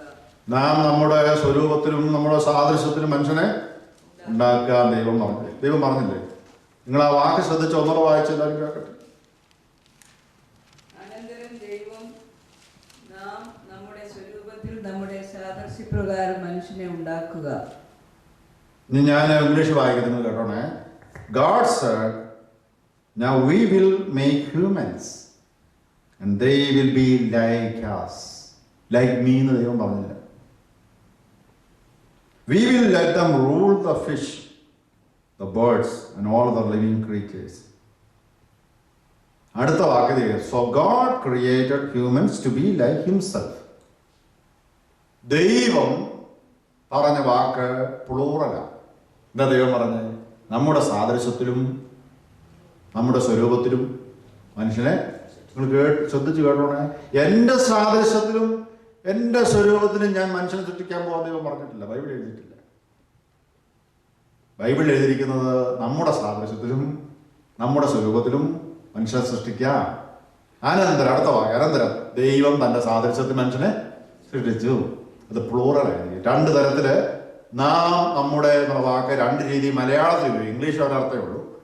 രണ്ട് രീതി മലയാളത്തിൽ ഉപയോഗിക്കും. ഒന്ന് നമ്മുടെ തിരുമേനിമാർ ഉപയോഗിക്കുന്ന വാക്ക് എന്താണ്? കൽപ്പനയൊക്കെ അയക്കുമ്പോൾ നാം എന്ന് അതിനെ പൂജക ബഹുവചനം എന്ന് പറയും മലയാളത്തിൽ. അത് പൊസിഷൻ അനുസരിച്ച് പറയുന്ന. എന്നാൽ സിമ്പിൾ പ്ലൂറൽ എവിടെ ഉപയോഗിച്ചിരിക്കും? ദൈവം നമ്മൾ തിരുമേനിമാർ ഉപയോഗിക്കുന്ന പോലത്തെ വാക്കല്ല ഉപയോഗിച്ച് സിമ്പിൾ പ്ലൂറലാണ് എന്ന് പറഞ്ഞാൽ ദൈവത്തിൻ്റെ കൂടെ ആരോ ഉണ്ട്. ആരുടെ കൂടെ? പിതാവും പുത്രനും നമ്മുടെ സാദൃശ്യത്തിലും നമ്മുടെ സ്വരൂപത്തിലും മനുഷ്യരെ സൃഷ്ടിക്കാതെ ദൈവം ആരോട് പറഞ്ഞു?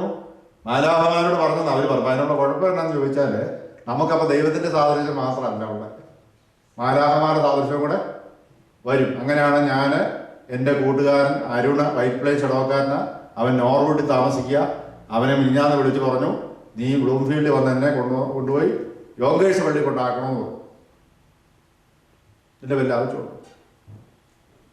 എന്നെ മാലാഖയുടെ സാദൃശ്യത്തെ തെറ്റിച്ചെങ്കിൽ ഞാൻ ബ്ലൂംഫീൽഡിൽ നിന്ന് 10 മിനിറ്റ് കൊണ്ട് പറഞ്ഞു വരുമല്ലായിരുന്നു. നിങ്ങൾ മനസ്സിലായോ? ലോജിക്ക് മനസ്സിലായോ? മാലാഖമാരുടെ സാദൃശ്യത്തിലല്ല നമ്മളെ സൃഷ്ടിച്ചിരിക്കുന്നത്. എന്ത് സാദൃശ്യത്തിലാ? ദൈവത്തിൻ്റെ സാദൃശ്യത്തിലാണ് എന്ന് പറഞ്ഞാൽ ദൈവത്തിൻ്റെ ഷേപ്പിലല്ല. പല്ലും അങ്ങനെ തെറ്റിദ്ധരിച്ച് വെച്ചിരിക്കുന്നത്. ദൈവത്തിൻ്റെ ഷേപ്പിലാണ് മനുഷ്യനെ സൃഷ്ടിച്ചെന്നാണ്. നിങ്ങൾക്ക് ഓരോ ഷേപ്പല്ലേ? ഇവിടെ ഇരിക്കും എന്തൊരു ഭാവങ്ങളാണ് അല്ലേ? നിങ്ങൾക്ക് ഓരോ ഷേപ്പല്ലേ? നിങ്ങൾ സ്വഭാവം അനുസരിച്ച് ഷേപ്പ് മാറിക്കൊണ്ടിരിക്കും. അപ്പം ദൈവം നമ്മളെ സൃഷ്ടിച്ച ദൈവത്തിന്റെ ഷേപ്പിലല്ല, പിന്നെ in the image and the likeness of God എന്ന് പറഞ്ഞാൽ ദൈവത്തിന് മാത്രം അവകാശപ്പെട്ട ചില കാര്യങ്ങൾ അല്പം മനുഷ്യന് ദൈവം കൊടുത്തിട്ടുണ്ടെന്നേ അർത്ഥമുള്ളൂ. ദൈവം സൃഷ്ടിച്ചപ്പം പുത്രനായ ദൈവത്തോട് സംസാരിച്ചു, പരിശുദ്ധാത്മാവിനോട് സംസാരിച്ചു. ഇതാണെന്നറിയാം. 1-2 വാക്ക് എളുപ്പമൊന്ന് വായിക്കാം. കൊലോസ്യ ലേഖനം 1:15 വായിച്ച്. കൊലോസ്യൻസ് ചാപ്റ്റർ 1 വേഴ്സ് 15, 1:15 മുതൽ വായിച്ച്. Colossians chapter 1 verse 15.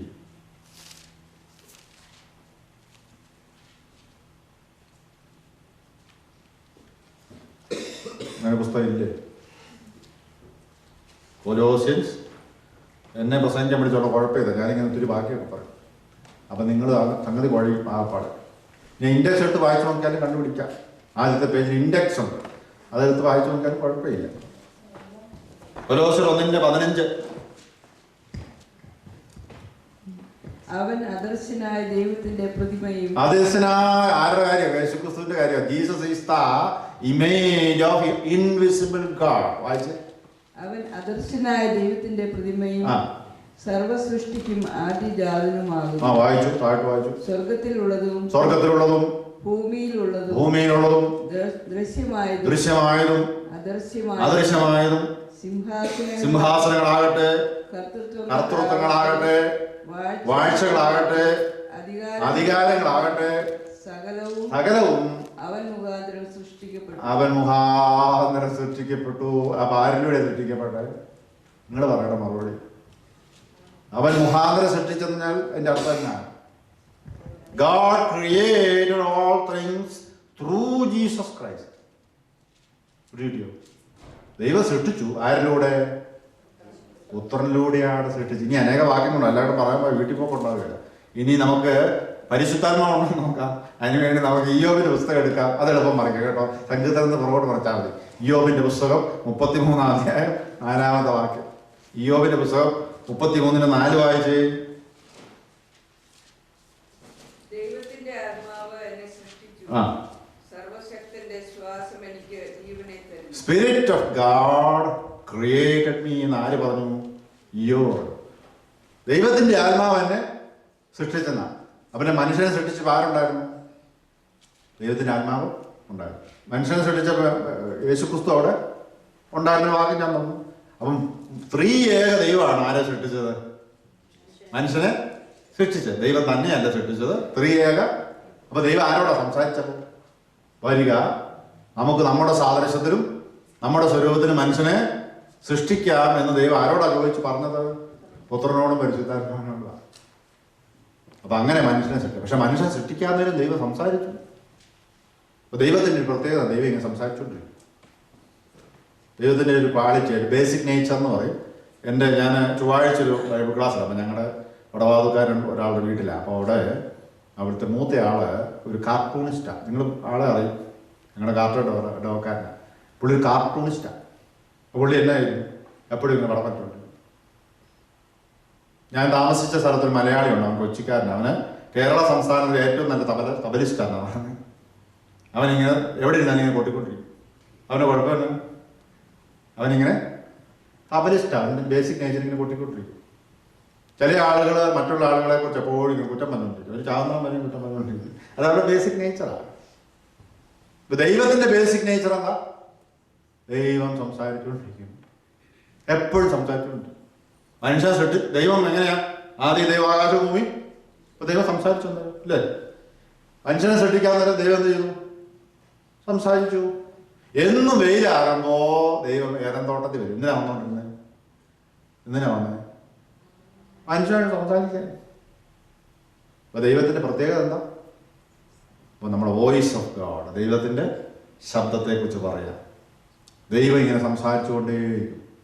അവസാനം ദൈവം സംസാരിച്ച് ഒരാളിനെ അവൻ തീർത്തു. അതാണ് എബ്രായ ലേഖനം 1:1 വായിച്ച്. Letter to the Hebrews chapter 1:1. 1:1 എബ്രായ 1:1. നിങ്ങൾ വെളിപ്പാട് ദിവസം ഒന്ന് പുറകോട്ട് കുറച്ച് എളുപ്പം കിട്ടും. Book of Revelation അതിനടുത്ത.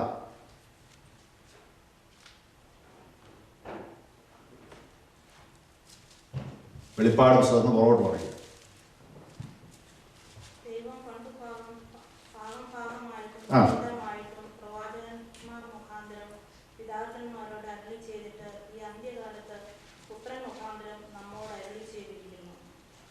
അവിടെ എഴുതിയിരിക്കുന്നറിയാം. ദൈവം പണ്ട് ഭാഗമായും വിവിധമായും നമ്മുടെ പിതാക്കന്മാരോട് പ്രവാചകന്മാർ മുഖാന്തരം സംസാരിച്ചിട്ട് ഈ അന്ത്യകാലത്ത് പുത്രൻ മുഖാന്തരം സംസാരിക്കും. ഞാൻ എൻ്റെ 5 കൊല്ലം ഞാൻ കത്തോലിക്ക സെമിനാറിലാണ് പഠിച്ചത്. അവിടെ ഒരു പുസ്തകം പഠിക്കാനായിട്ട് വത്തിക്കാൻ കൗൺസിൽ ഡിക്രി എന്ന് പറയും. അപ്പോൾ 1950 കത്തോലിക്ക സഭയിലെ മാർപ്പാപ്പായും പോൾ 6 മാർപ്പാപ്പായും കത്തോലിക്ക സഭയിലെ കർദിനാൾമാരും മെത്രാന്മാരും കത്തോലിക്ക സഭയ്ക്ക് വെളിയിലുള്ള എല്ലാ സഭകളിലെ ബിഷപ്പുമാരും ദൈവശാസ്ത്രജ്ഞന്മാരും കൂടെ ചേർന്ന് വത്തിക്കാനില് ഒരു കൗൺസിൽ കൂടി. അതിൻ്റെ പേര് വത്തിക്കാൻ കൗൺസിൽ. 1950 കൂടി. അതിൻ്റെ പുസ്തകമാണ്. പുസ്തകത്തിൻ്റെ പേര് വത്തിക്കാൻ കൗൺസിൽ ഡിക്രി എന്ന് പറയും. അതിനകത്തൊരു വാചകമാണ്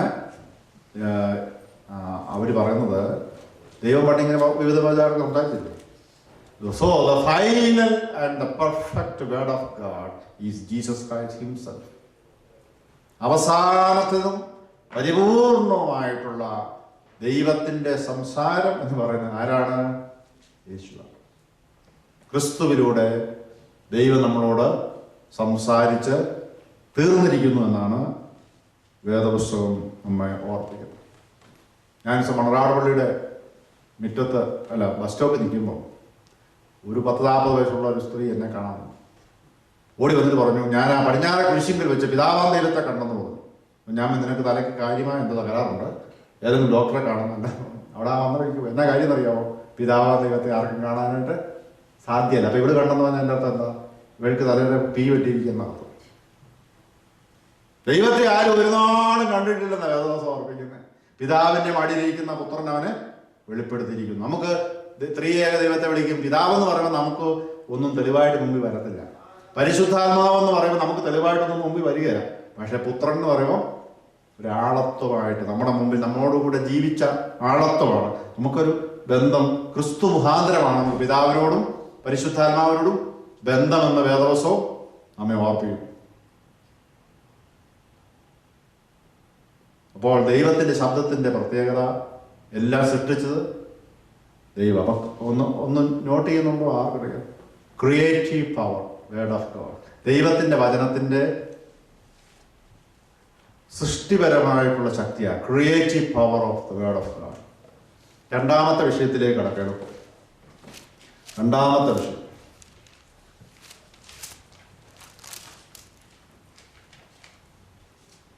വിശുദ്ധ മത്തായി എഴുതിയ സുവിശേഷം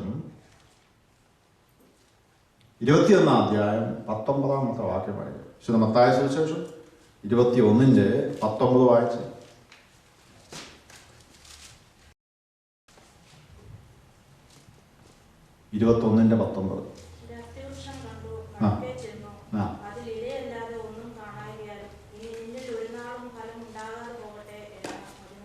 നമ്മുടെ കർത്താവിന് വിശന്നു. അപ്പോൾ അവിടെ നല്ല നിറയെ ഇലയായിട്ട് അത്തി നിൽക്കുന്നത് കണ്ടു.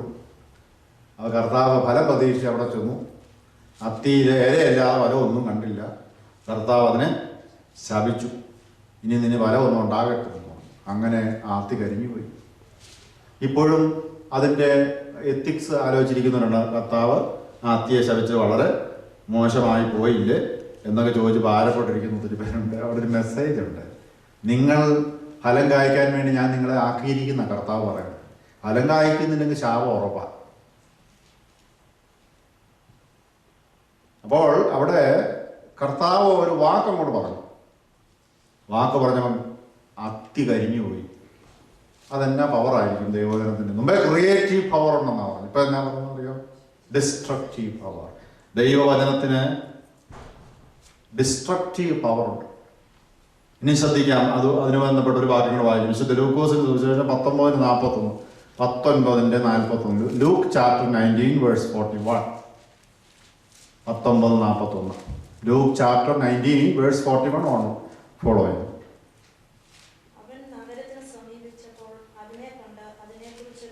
അപ്പൊ ഞാനൊരു ചോദ്യം ചോദിക്കാം. ഇംഗ്ലീഷ് വേദപുസ്തകത്തില് ഏറ്റവും ചെറിയ വാക്യം ഏതാ? ഇംഗ്ലീഷ് വേദപുസ്തകം അല്ലേ? മലയാളം വേദപുസ്തകത്തിലെ ഏറ്റവും ചെറിയ വാക്യം ഏതാ? അല്ല.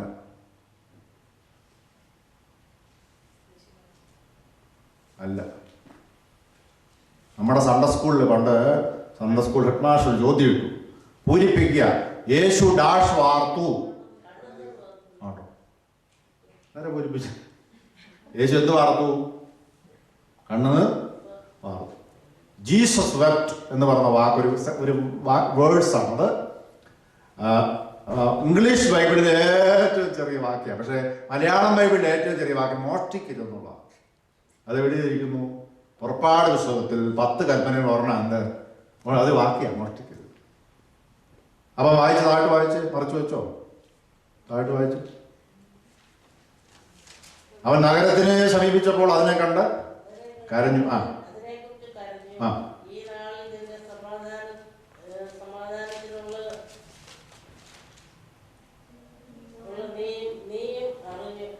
എനിക്ക് തോന്നുന്ന ഒന്നുകിൽ ആൻറ്റി ഇംഗ്ലീഷ് മീഡിയത്തിലായിരിക്കും പഠിച്ചത്, അല്ലെങ്കിൽ കാട്രാക്റ്റിന്റെ പ്രോബ്ലം കാണും, കണ്ണാടി മാറാൻ. ഇതിലെന്താ ഒരു തകരാറുണ്ട്? വായിച്ചു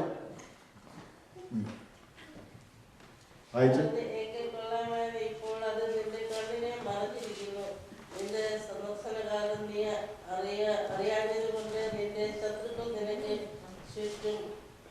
വാടകോരി. അതൊക്കെ ഞാൻ പറഞ്ഞത് തന്നെ. അപ്പോൾ ഞാൻ വീട്ടിലിപ്പോൾ വായിച്ചാൽ മതി കേട്ടോ. എന്താണ് അവിടെ എഴുതിയിരിക്കുന്നത്? നമ്മളിപ്പോൾ വരുന്ന ഞായറാഴ്ച 24-ാം തീയതി ഓശാന പെരുന്നാളല്ലേ. ഓശാനയ്ക്ക് നമ്മുടെ കർത്താവ് രാജകീയമായിട്ട് യെരുശലേമിലേക്ക് പ്രവേശിക്കുമ്പോൾ കഴുതപ്പുറത്ത് ദൂരെ വെച്ച് അവൻ യെരുശലേം ദേവാലയം നഗരം കണ്ടു. അവൻ ദൂരെ വെച്ച് നഗരം കണ്ടപ്പോൾ, അവൻ നഗരത്തിനെ സമീപിച്ചപ്പോൾ അതിനെ ഓർത്ത് കരഞ്ഞു. എൻ്റെ അറിവിൽ യേശു കരഞ്ഞ 2 സന്ദർഭമേ ഉള്ളൂ.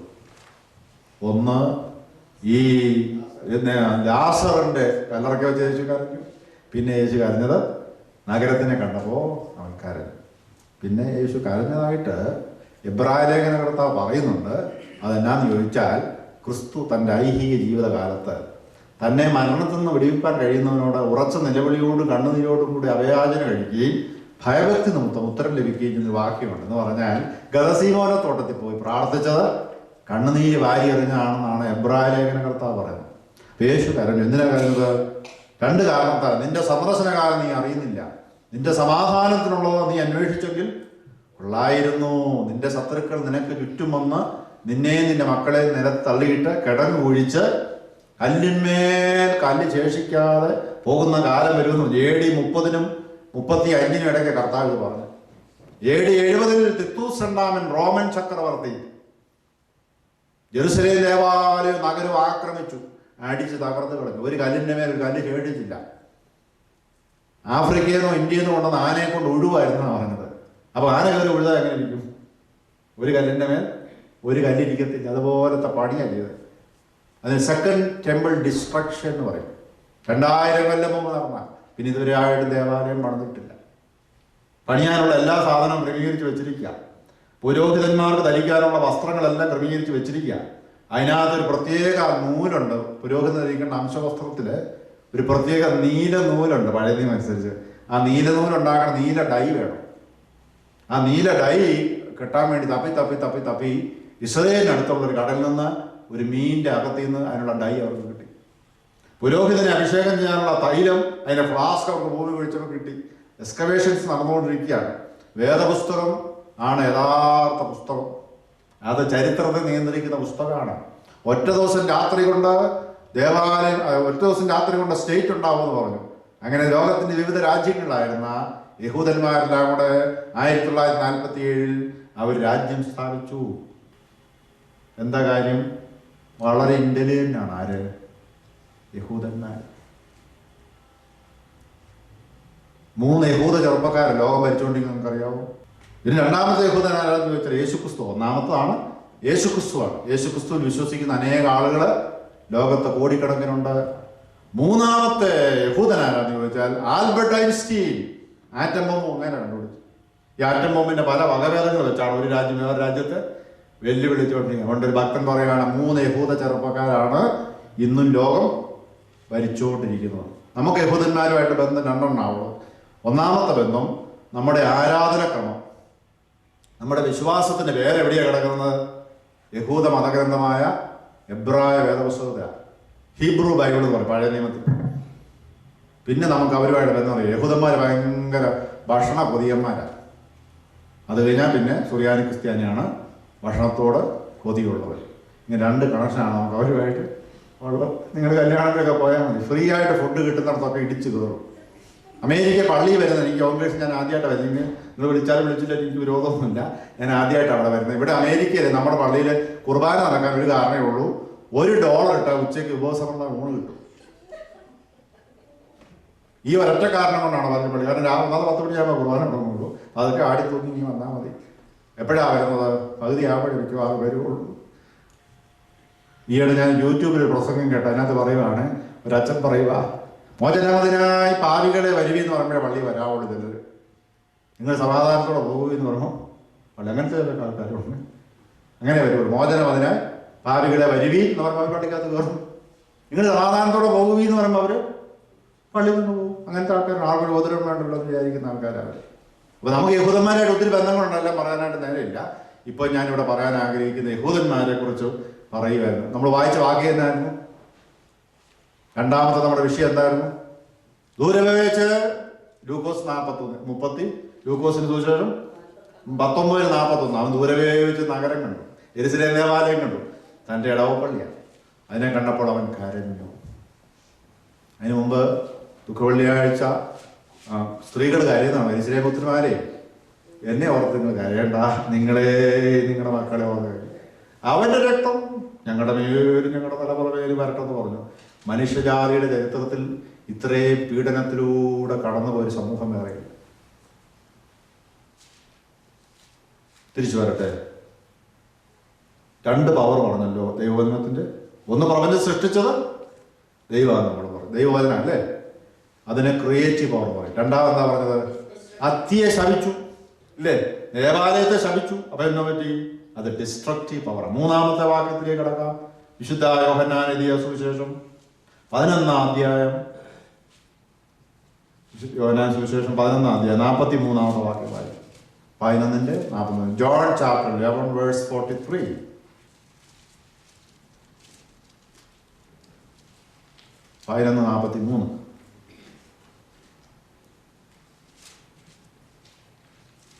പുസ്തകം ഇല്ലേ?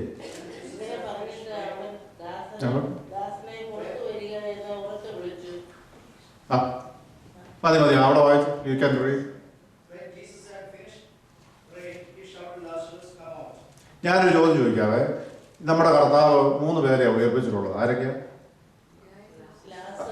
ലാസർ, ജായറോ, ഡോട്ടർ ഓഫ് ജായറോസ്. പിന്നെ കഴിഞ്ഞ ആഴ്ച വല്ലതും വായിച്ച അവിടെ പള്ളി കുർബാനയ്ക്ക്?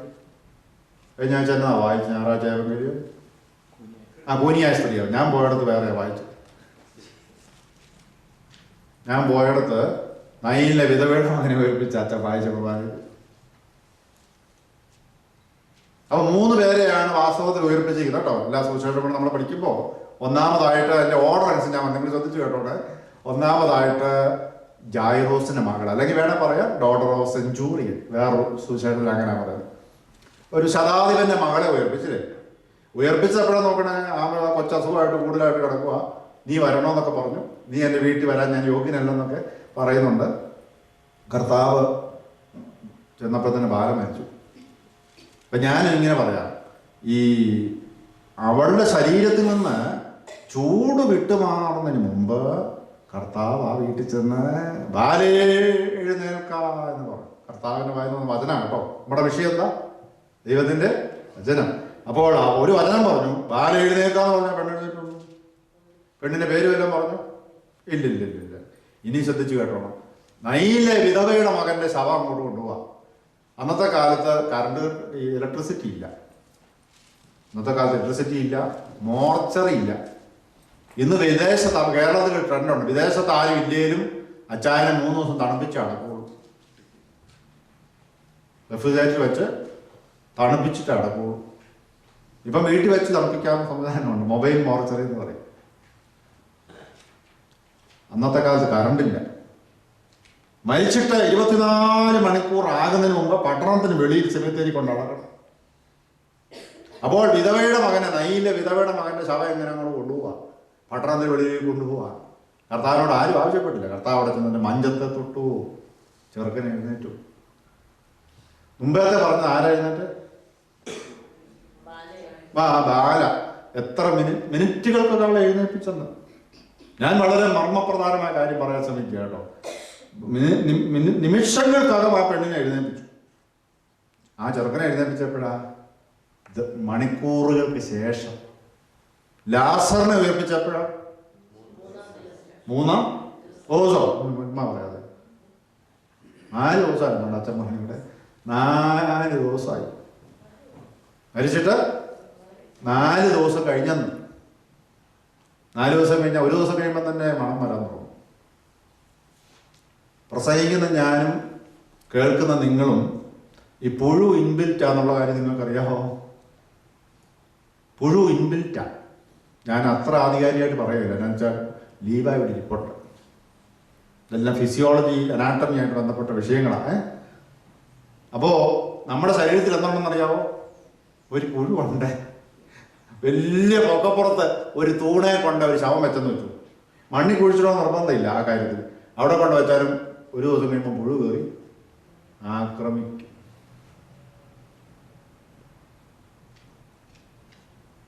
നമ്മൾ എത്ര ബ്യൂട്ടി ക്ലിനിക്കിൽ പോയി നന്നാക്കിയാലും ഇന്നലെ ഞാൻ വീട്ടിൽ വിളിച്ചപ്പോൾ ഭാര്യയും ഭർത്താവ് ജിമ്മിൽ പോയത് 6 മണിക്ക് പോയതാണ്.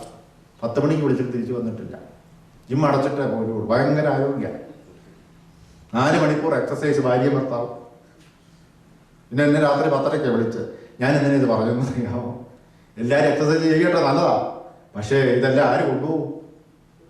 പുഴു കൊണ്ടുപോകുമെന്നാണ്. പുഴു തിന്നാനുള്ള ഇതല്ല. അപ്പോ നിങ്ങളൊന്ന് ശ്രദ്ധിച്ച്, ബാല മരിച്ചിട്ട് നിമിഷങ്ങൾക്കകം ഉയർത്തെഴുന്നേറ്റു. നയീന്റെ വിധവയുടെ മകൻ മണിക്കൂറുകൾക്ക് ശേഷം ഉയർത്തെഴുന്നേറ്റു. ലാസർ ദിവസങ്ങൾക്ക് ശേഷം ഉയർന്നു. അപ്പൊ അങ്ങനെയാണ് 4ാം സ്റ്റേജ് എന്നതായിരിക്കും? ആഴ്ചകൾക്ക് ശേഷമല്ല. പിന്നെ 4ാം സ്റ്റേജ് വർഷങ്ങൾക്ക് ശേഷം. അതാണ് നമ്മുടെ പ്രതീക്ഷ. മനസ്സിലായോ? നമ്മൾ എന്തിനാ പ്രതീക്ഷിക്കുന്നത്? വർഷങ്ങൾക്ക് ശേഷം ഒരു ഉയർപ്പ് സംഭവിക്കും അന്നെല്ലാവരും. അതാണ് നമ്മുടെ വിശ്വാസം. അതുകൊണ്ട് നമ്മുടെ ആളുകളെ അടക്കുന്ന സ്ഥലത്തിന്റെ പേര് സെമിത്തേരി എന്നാണ്. നിങ്ങൾ എന്നെക്കാളും ഇംഗ്ലീഷ് അറിയാവുന്നവരാണ്. നിങ്ങളുടെ ഇരിപ്പും മുഖവും കാണുമ്പോൾ എനിക്കറിയാം. അതുകൊണ്ട് നിങ്ങളുടെ വെബ്സ്റ്റേഴ്സ് ഡിക്ഷണറി അതിനകത്ത് പോയിട്ട്, അല്ലെ ഓക്സ്ഫോർഡ് കേംബ്രിഡ്ജ് ഡിക്ഷണറി, അതിനകത്ത് സെമിട്രി എന്ന വാക്ക് നിങ്ങൾ ഒന്ന് നോക്കണം. അല്ലെ ഓൺലൈൻ നോക്കിയാൽ മതി. സെമിട്രി വാക്കിന്റെ അർത്ഥം സ്ലീപ്പിംഗ് ചേംബർ എന്നാണ്. The primary meaning of the word cemetery is sleeping chamber. The secondary meaning of the word cemetery is graveyard. എന്താ അങ്ങനെ വന്നേ? ബാല മരിച്ചിട്ടില്ല, അവൾ ഉറങ്ങുകയത്രേ എന്ന് കർത്താവ് പറഞ്ഞു. അപ്പൊ മരണം എന്ന് പറഞ്ഞ എന്താ? According to the teachings of Jesus Christ, according to the theology of St. Paul, death is equal to sleeping. ആ മരണം എന്ന് പറഞ്ഞൊരു ഉറക്കം മാത്രമാണ്. അതുകൊണ്ട് മരിച്ചുപോയ അടക്കുന്ന സ്ഥലത്തിന്റെ പേരെന്നറിയോ? ഡോർമെറ്ററി, ഉറങ്ങുന്ന സ്ഥലം എന്നാണ്. അപ്പൊ ഞാൻ ഇങ്ങനെ ഇവിടെ നോക്കി, നിങ്ങൾ കുറച്ച് പേരെ ഉറങ്ങുന്ന ആരെങ്കിലും ഉണ്ടോ എന്ന് നോക്കി. ആരുമില്ല.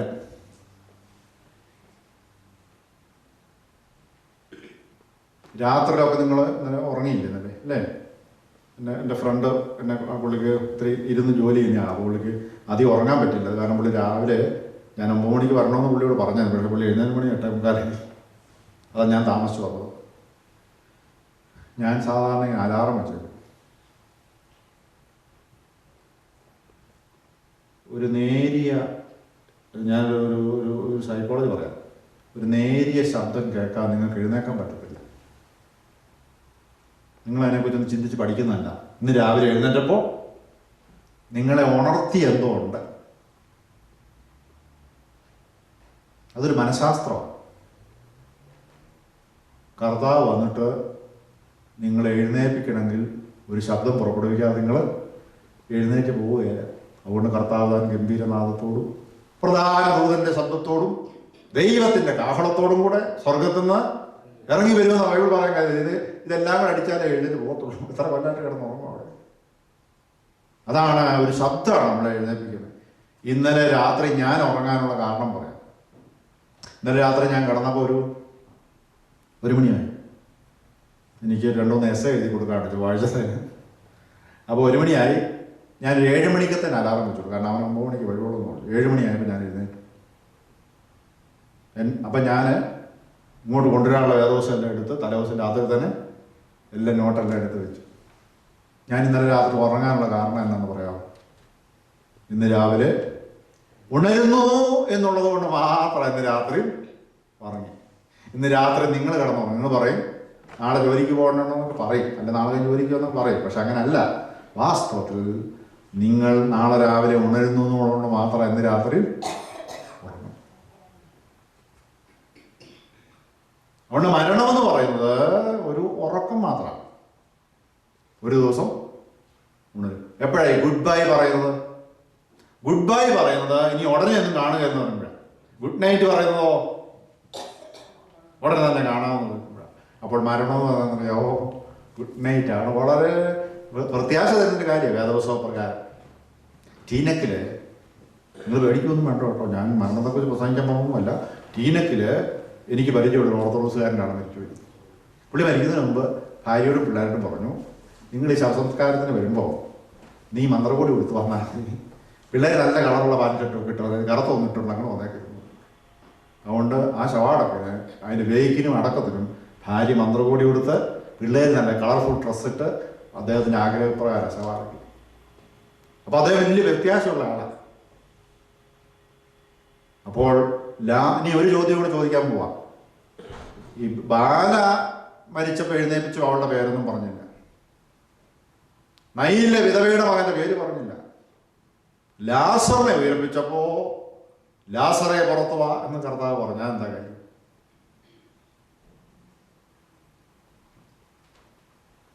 അവിടെ ഇത് പുറകൊടുത്തിട്ട് വല്ല കാര്യമുണ്ടോ?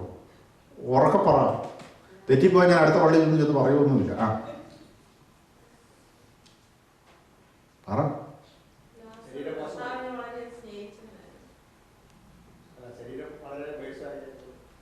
പേര് പറഞ്ഞോ? വേറെ ആൾ പറഞ്ഞ പേര് പറയാൻ കാര്യം പേര് പറഞ്ഞ അവിടെയുള്ളവരെ എഴുതിട്ട് പോയിരുന്നു. അതന്നെ പറഞ്ഞു. പല്ല് അടക്കിയിട്ടുണ്ട് അവിടെ. അതുകൊണ്ട് അവരെല്ലാം കൂടെ എഴുതിട്ട് വരും. അതല്ല കാരണം എന്നാന്ന് ചോദിച്ചാൽ ഈ സഹോദരി പറഞ്ഞ കർത്താവിന് ആപാടെ മാനുഷികമായിട്ട് പേരറിയാവുന്ന ആരുടെ മാത്രമേ ഉള്ളൂ എന്ന് പറഞ്ഞാൽ ഇവർ വലിയ ബിലവഡ് ഫ്രണ്ട്സാണ്. ഈ യോഹന്നാൻ സുവിശേഷം 11-ാം അധ്യായം മുഴുവൻ ലാസറിനെ കുറിച്ച് എഴുതിയിരിക്കുക. അത്ര പ്രധാനപ്പെട്ട ആളാണ് ലാസർ. മാർത്തയും മറിയം പറഞ്ഞു, നീ ഇവിടെ ഉണ്ടായിരുന്നെങ്കിൽ ഞങ്ങളുടെ സഹോദരൻ മരിക്കുകയില്ലായിരുന്നു പറഞ്ഞു. അത്ര ബന്ധമാണ് ആ വീടുമായിട്ട്. അപ്പം ലാസറിൻ്റെ പേരാർക്കറിയാം? കർത്താവിന് അറിയാം. വിളിക്കുന്ന ആരാന്ന് ആർക്കറിയാം? ലാസറിന് അറിയാം. ഈ ഒരു ബന്ധം റിട്രീറ്റ് കൊണ്ടുണ്ടാകും. എന്താ റിട്രീറ്റ് എന്ന് പറഞ്ഞാൽ? റിട്ടേണിങ് എന്നാണ് അർത്ഥം. തിരിച്ചു വരിക.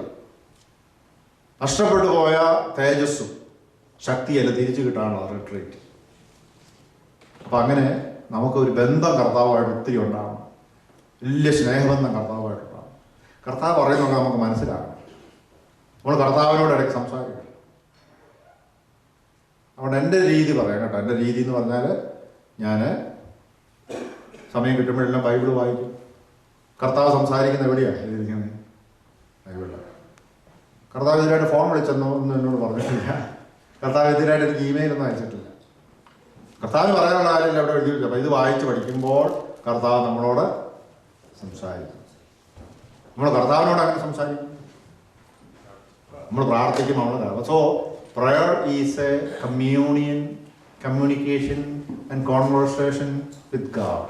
ദൈവമായുള്ള നമ്മുടെ സംഭാഷണമാണ് പ്രാർത്ഥനയെന്ന് പറയുന്നത്. വായിച്ച് പ്രാർത്ഥിക്കും. അപ്പം ബൈബിൾ വായിക്കണം. അപ്പം അത് ജീവിതത്തിൻ്റെ ഭാഗമായിട്ട് എടുക്കണം. വായിച്ച് പഠിക്കണം. അപ്പോൾ ദൈവം നമ്മളെ അനുഗ്രഹിക്കും. അപ്പം നമ്മൾ 2 വിഷയങ്ങളെ പഠിച്ചോളൂ. ഒന്നാമത്തെ വിഷയം എന്താ? അല്ലേ, 3 വിഷയം പഠിച്ചല്ലേ? ഒന്നാമത്തെ വിഷയം എന്തായിരുന്നു? ക്രിയേറ്റീവ് പവർ, അല്ലേ? God's word, creative power. 2 destructive power. 3 resurrective power, പുനരുത്ഥാന ശക്തി ഉള്ളതാണ് ദൈവത്തിൻ്റെ വചനം. ഒരു വാക്യം കൂടെ അതിനു വേണ്ടി വായിക്കാവേ. വിശുദ്ധ യോഹന്നാൻ സുവിശേഷം 5-ാം അധ്യായത്തിൽ 25-ാം വാക്യം വായിക്കും. John chapter 5 verse 25. 5:25 വായിച്ച്.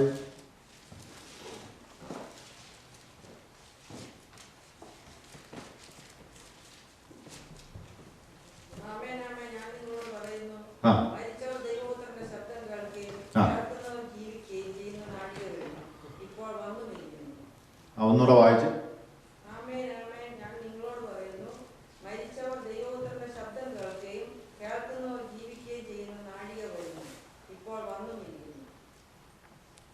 എൻ്റെ അറിവിൽ ഇങ്ങനൊരു പദപ്രയോഗം വേദപുസ്തകത്തിൽ 2 ഉള്ളൂ. വരുന്നു, വന്നു ഇരിക്കുന്നു. 4-ാം അധ്യായത്തിലാണ്. 5-ലും 4-ലും 4-ാം അധ്യായത്തിലാണ്. 4-ാം അധ്യായത്തിൽ ശമരിയാക്കാരി സ്ത്രീയെ കണ്ടവർ കർത്താവ് പറഞ്ഞു, സത്യനമസ്കാരികൾ സത്യത്തിലും ആത്മാവിലും പിതാവാം ദൈവത്തെ നമസ്കരിക്കുന്ന നാഴിക വരുന്നു, വന്നുമിരിക്കുന്നു. ഇങ്ങനെ 2-ാമത്തെ വേദപുസ്തകത്തിൽ ഈ കാര്യമുള്ളൂ. എന്നാ അതിൻ്റെ ഒരു ഗ്രാമർ പറയാനത് വളരെ സിമ്പിളാണ്. വരുന്നു, വന്നുമിരിക്കുന്നു എന്ന് പറഞ്ഞ അർത്ഥം. ആമേൻ ആമേൻ ഞാൻ നിങ്ങളോട് പറയുന്നു, മരിച്ചവർ ദൈവപുത്രന്റെ ശബ്ദം കേൾക്കുകയും കേൾക്കുന്നവർ ജീവിക്കുകയും ചെയ്യുന്ന നാഴിക വരുന്നു, വന്നുമിരിക്കുന്നു എന്ന് പറഞ്ഞ എന്താ? ഒന്ന് ഫ്യൂച്ചർ അല്ലേ, ഒന്ന് ഇപ്പോൾ തന്നെ അല്ലേ? അത് ശരിയാണോ? ഇത് 2 ശരിയാണോ? 5-ാം അധ്യായത്തിലല്ലേ പറഞ്ഞത് വന്നിരിക്കുന്നെന്ന്? അതിനുശേഷമല്ലേ ലാസറിനെ ഉയർപ്പിച്ചത്. കർത്താവ് ജീവിച്ചിരുന്ന സമയത്ത് തന്നെ ആരെ ഉയർപ്പിച്ചു? ഇപ്പൊ വന്നിരിക്കുന്നു, നീ വരുമെന്ന് പറഞ്ഞപ്പോഴാ ഫ്യൂച്ചറിലാണ്. കർത്താവിന്റെ മരണം പുനരുത്ഥാന ശേഷം കർത്താവ് രണ്ടാമത് വരുമ്പോൾ ചില ആളുകളൊക്കെ വിളിച്ച് എഴുന്നേൽപ്പിക്കുന്നതിനെ കുറിച്ച് അവിടെ എഴുതിയിരിക്കുന്നത്. അതാണ് ലൂക്കോസ് 23:42 നമ്മുടെ കുരിശേ കടന്ന കള്ളൻ നമ്മൾ പഠിച്ചില്ലായിരുന്നു. നിങ്ങൾ ഓർക്കുന്നുണ്ടോ? നിങ്ങൾ കുറച്ച് പേര് പഠിക്കുക. ലൂക്കോസ് 23:42 യേശുവേ രാജത്വം പ്രാപിച്ചു വരുമ്പോൾ എന്നെ ഓർത്തു കൊള്ളണമേ എന്ന് പറഞ്ഞു, അല്ലേ? അപ്പൊ എന്നെ ഓർക്കണമെന്ന് പറഞ്ഞില്ലേ? നിങ്ങളടുത്ത കാര്യങ്ങളെല്ലാം ശ്രദ്ധിച്ച് മനസ്സിലാക്കണം. ഞങ്ങളെ ഓർക്കണമെന്ന് പറഞ്ഞു ഇല്ല, എന്നെ ഓർക്കണമെന്നല്ല പറഞ്ഞു. അപ്പൊ അന്ന് അവിടെ പ്രസംഗിച്ച അച്ഛൻ എന്നാ പറഞ്ഞു നിങ്ങൾ ഓർക്കുന്നുണ്ടോ? ലാസ്റ്റ് അല്ല അല്ല, ബൈബിളിലില്ല. നമ്മുടെ ഒരു വിശ്വാസം വലതുവശത്തിന് ഇമ്പോർട്ടൻസ് ഉള്ളതുകൊണ്ട് വലതുവശത്തെ കടം പോയെന്ന് നമ്മുടെ ലിറ്റർജിക്കകത്ത് പോയത്. അച്ഛൻ എന്നെ അവിടെ എന്ന് പറഞ്ഞെന്ന് ഓർക്കുന്നുണ്ടോ? ക്ലാസ് കഴിഞ്ഞപ്പോൾ ഞാൻ പറഞ്ഞു, ഞാനെന്താ പറഞ്ഞേ? അനുദപിച്ച കള്ളം പോയെന്നല്ലേ പറഞ്ഞേ. അപ്പൊ അച്ഛൻ എന്നാ പറഞ്ഞേ? നിങ്ങൾ ഓർക്കുന്നുണ്ടോ? അപ്പൊ നിങ്ങൾക്ക് കിട്ടിയ മെസ്സേജ് എന്നതാ? നിങ്ങൾക്ക് എന്ത് മെസ്സേജ് കിട്ടി? സംഗതി ആകെപ്പാടെ കുഴഞ്ഞു പോയി അതോടെ, കേട്ടോ. അതോടെ 1 മണിക്കൂർ ക്ലാസ് എടുത്ത് അതിൻ്റെ ഹീബ്രുവും ഗ്രീക്കും എല്ലാം പറഞ്ഞൊക്കെ വെള്ളത്തിലായിപ്പോയി. ഇതുപോലെ അബദ്ധം ജീവിതത്തിൽ പറ്റാനില്ല. ഒരു നെഗറ്റീവ് മെസ്സേജ് ആകട്ടെ. ആദ്യത്തെ കള്ളൻ ഉപയോഗിച്ച വാക്കൊക്കെ ശ്രദ്ധിക്കണം. ആദ്യത്തെ കള്ളൻ പറഞ്ഞത് നീ നിന്നെ രക്ഷിക്കുക ഞങ്ങളെ രക്ഷിക്കുക എന്നല്ല പറഞ്ഞത്. അതൊരു ഫിസിക്കൽ ഫ്രീഡത്തെ കുറിച്ചാണ് പറഞ്ഞത്.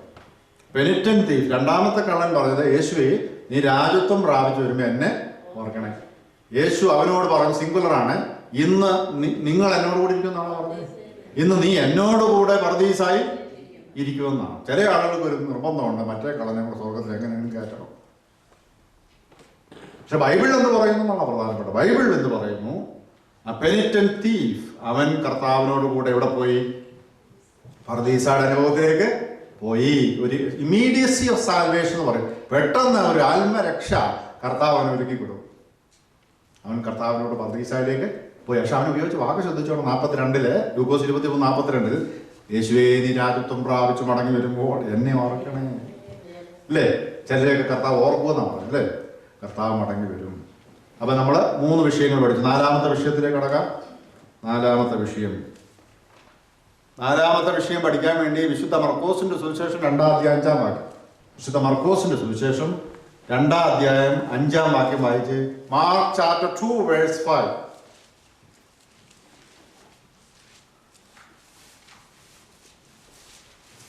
യേശു അവരുടെ വിശ്വാസം കണ്ടിട്ട് പക്ഷവാതക്കാരനോട് മകനെ നിന്റെ പാപങ്ങൾ മോചിച്ചു തന്നിരിക്കുന്നു എന്ന് പറഞ്ഞു. കർത്താവ് ഒരു വാക്ക് പറഞ്ഞപ്പോ അവന്റെ പാപം മോചിച്ചു. അപ്പൊ അതെന്നാ പവറായിരിക്കും? കർത്താവിന്റെ വചനത്തെ കുറിച്ച് നമ്മൾ പഠിക്കുക. കർത്താവ് പറഞ്ഞു മകനെ നിന്റെ പാപം ഞാൻ മോഹിച്ചു തന്നിരിക്കുന്നു പറഞ്ഞു. അപ്പോൾ അതെന്നാ പവറാണ്? പാപം മോചിക്കുന്ന വചനം. എന്നാ പേരിടും നിങ്ങളതിനെ? ഫോർഗീവിങ് പവർ. പാപം മോചിക്കാനുള്ള ശക്തിയുള്ള വചനമാണ്.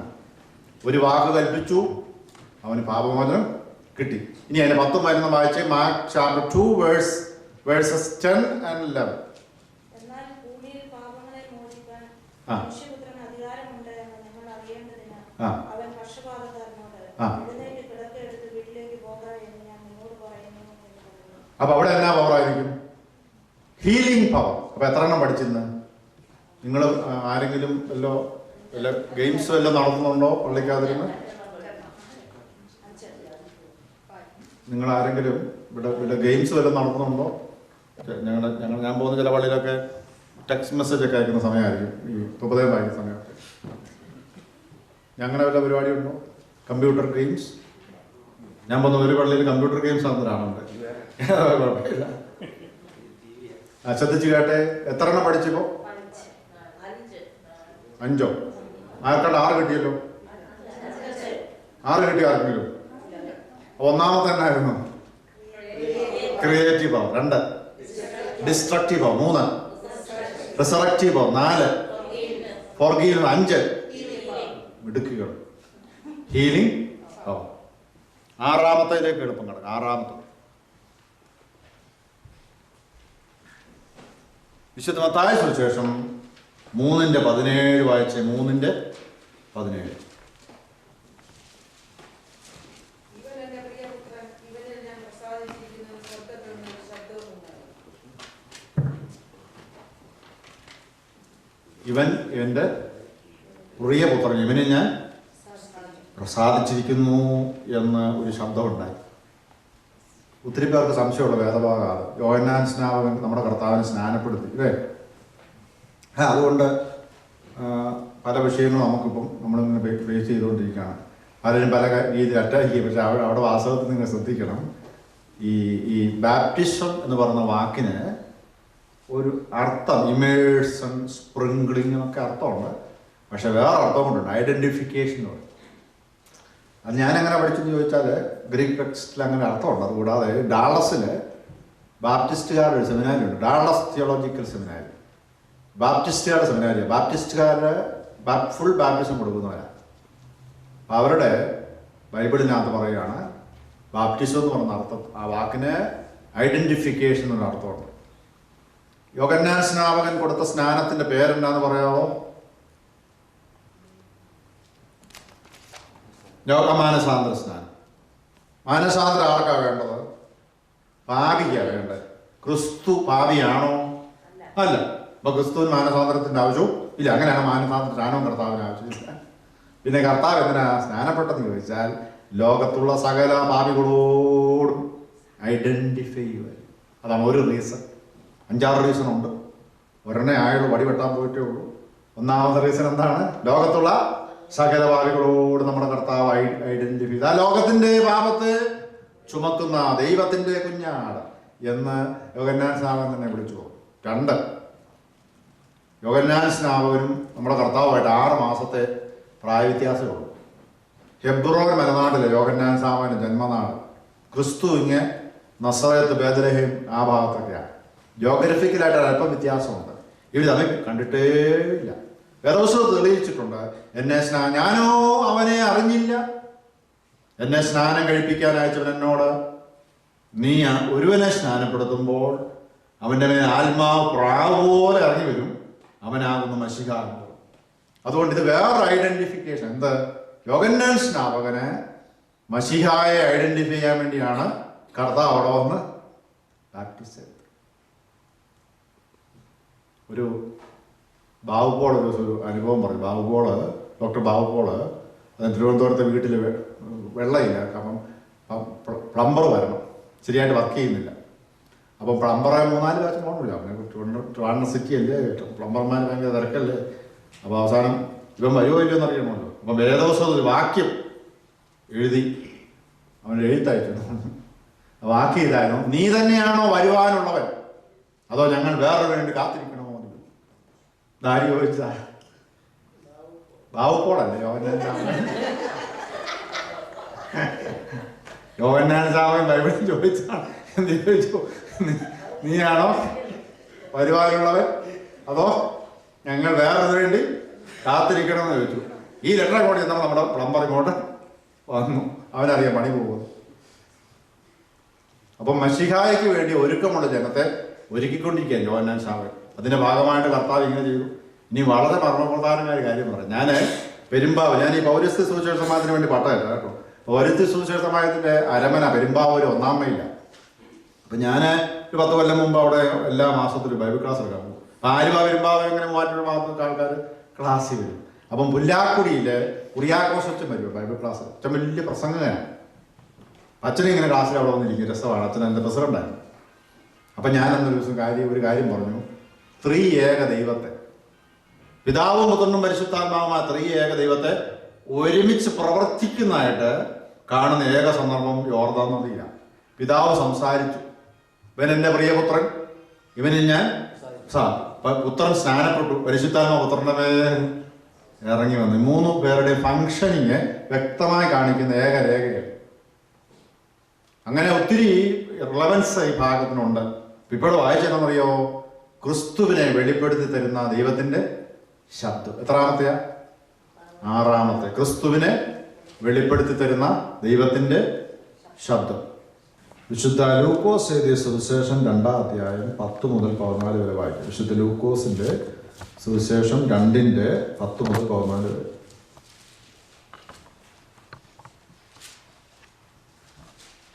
ദൂതൻ അവരോട്, ഭയപ്പെടേണ്ട, സർവ്വജനത്തിനും ഉണ്ടാവാനുള്ള ഒരു മഹാസന്തോഷം ഞാൻ നിങ്ങളോട് സുവിശേഷിക്കുന്നു.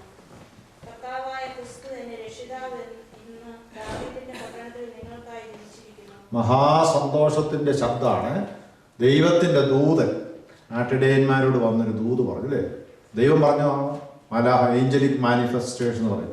ദൈവത്തിന് നേരിട്ട് വന്ന് പറയാൻ ബുദ്ധിമുട്ടുള്ളതുകൊണ്ട് ഒരു പരിമിതിയുണ്ട് ദൈവത്തിന്. അതുകൊണ്ട് ദൈവം തന്നെ മാലാഹമാരെ ദൂത് പറയാനായിരിക്കും. പ്രവാചകന്മാരിലൂടെ ദൈവം സംസാരിച്ചിട്ടുണ്ട്, മാലാഹമാരിലൂടെ സംസാരിച്ചു. പക്ഷെ ദേഴ്സ് എ ഡിഫറൻസ്.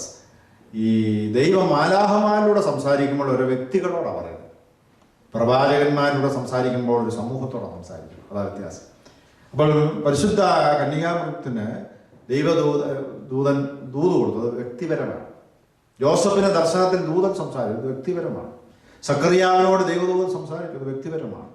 എന്നാൽ പഴയ നിയമം പഠിക്കുമ്പോൾ പ്രവാചകന്മാരെല്ലാം സംസാരിക്കുന്നത് സമൂഹത്തോടാണ്. അതാണ് വ്യത്യാസം. ഇപ്പം ഇവിടെ ഞാൻ പറയാൻ ആഗ്രഹിക്കുന്നത്, ദൈവത്തിൻ്റെ മാലാഹ ഇവിടെ വന്നിട്ട് ആട്ടിടയന്മാരോട് പറഞ്ഞു, സകല ജനത്തിനുണ്ടാകാനുള്ള മഹാസന്തോഷം, a message of great joy, വലിയ സന്തോഷമാണ് സകല ജനത്തിനുണ്ടാകാനുള്ള മഹാസന്തോഷം. നമ്മുടെ നാട്ടിലെ ഈ ക്രിസ്മസ് എന്ന് പറയുന്നത് സകല ജനത്തിനുണ്ടാകണം. നമ്മൾ ക്രിസ്മസ് ഇല്ലായിരുന്നു, ക്രിസ്മസും ഈസ്റ്ററും ക്രിസ്ത്യാനികളും ഇല്ലായിരുന്നെങ്കിൽ കേരളത്തിന് ഗവൺമെൻറ് നിലനിർത്തത്തില്ലായിരുന്നു. എന്താ കാര്യം? ഏറ്റവും കൂടുതൽ വരുമാനമുള്ളത് ഈസ്റ്ററിന് മതി ഇതെല്ലാം നിൽക്കുന്നെന്നാണ് അവർ പറഞ്ഞത്. അതുകൊണ്ട് അവർക്ക് ക്രിസ്ത്യാനികളോട് വലിയ സ്നേഹമാണ്. നമ്മൾ എന്നാ ആവശ്യപ്പെട്ടാൽ അവർ ചെയ്ത്. ഇത്രയും കുടിയന്മാർ ലോകത്ത് വേറെ ഒന്നുമില്ല, കുടിച്ച് പറ്റിച്ചുകൊണ്ടിരിക്കുക. എല്ലാ വിദേശ മദ്യത്തിൻ്റെ ഡ്യൂപ്ലിക്കേറ്റ് മൂവാറ്റുപുഴയ്ക്ക് എടുത്ത് കരിമൂന്നത്ത് ചെന്നാൽ കിട്ടും. എല്ലാം അവിടെ ഉണ്ടാകും. പണ്ടൊരിക്കല് ഒരു കുടിയന് കുടി കഴിഞ്ഞ് വെച്ച് ഷാപ്പിൽ നിന്ന് ഇറങ്ങി വരുക, ബാറിൽ നിന്ന് ഇറങ്ങി വരുക. അപ്പോൾ വികാരിയച്ഛൻ്റെ സ്കൂട്ടർ മുമ്പ് വന്ന് വിട്ടു. അച്ഛൻ പറയും, മത്തായി ഇത് നല്ലതല്ലെന്ന് പറഞ്ഞു. അപ്പോൾ അവൻ പറഞ്ഞു, എനിക്കറിയാം, അതുകൊണ്ട് ഞാൻ അടുത്ത ഷാപ്പിലോട്ട് പോകാം. ഇവിടുത്തെ നല്ലതല്ലെന്നാണ് അവൻ മനസ്സിലാക്കി. പിന്നെ കുറച്ചാൾ കഴിഞ്ഞപ്പോൾ വീണ്ടും ഇതുപോലെ അച്ഛൻ്റെ മുമ്പിൽ വന്ന് വിട്ടു. അപ്പോഴും കുടിച്ചേച്ച്. അപ്പം അച്ഛൻ പറഞ്ഞു, മത്തായി എൻ്റെ വികാരി എന്നല്ലേ എനിക്ക് നിന്നോട് പറയാനുള്ളത്, നീ ഇങ്ങനെ എന്തിനാ കുടിച്ച് നശിക്കുന്നതെന്ന് ചോദിച്ചു. അന്നേരം അവൻ പറഞ്ഞു, എൻ്റെ അച്ഛൻ എൻ്റെ സങ്കടം കാരണമാണ്. എനിക്ക് എന്നാണ് ഈ മാത്രം സങ്കടം ചോദിച്ചു. എൻ്റെ അച്ഛൻ ഞാനൊരു കുടിയിലായി പോയാലെന്നുള്ള എൻ്റെ സങ്കടം. പലർക്കും പല ന്യായം പറയാനുണ്ട് അല്ലേ. അപ്പോൾ നമ്മൾ ക്രിസ്മസ് എന്നൊക്കെ പറഞ്ഞാൽ ഡിസംബർ 1-ാം തീയതി മുതലേ സ്റ്റാർ ഇടുന്നവരുണ്ട്. എവിടെ ഇടുന്നത്? ബാറിന് മുമ്പിലാണ് സ്റ്റാർ ഇടുന്നത്. ഞാൻ ഈയിടെ നാട്ടിൽ ചെന്നപ്പോഴാണ് ഒരു മെസ്സേജ് കിട്ടിയത്. അതായത് രസകരമായിട്ട് തോന്നി. According to George Bernard Shaw, Christmas is a conspiracy between a brewer and a butcher. ഇറച്ചി വെട്ടുകാരനും വാറ്റുകാരനും തമ്മിലുള്ള ഗൂഢാലോചന ഫലമാണ് ക്രിസ്മസ് എന്നാണ് ജോർജ് ബെർണഡ് ഷാ പറഞ്ഞത്.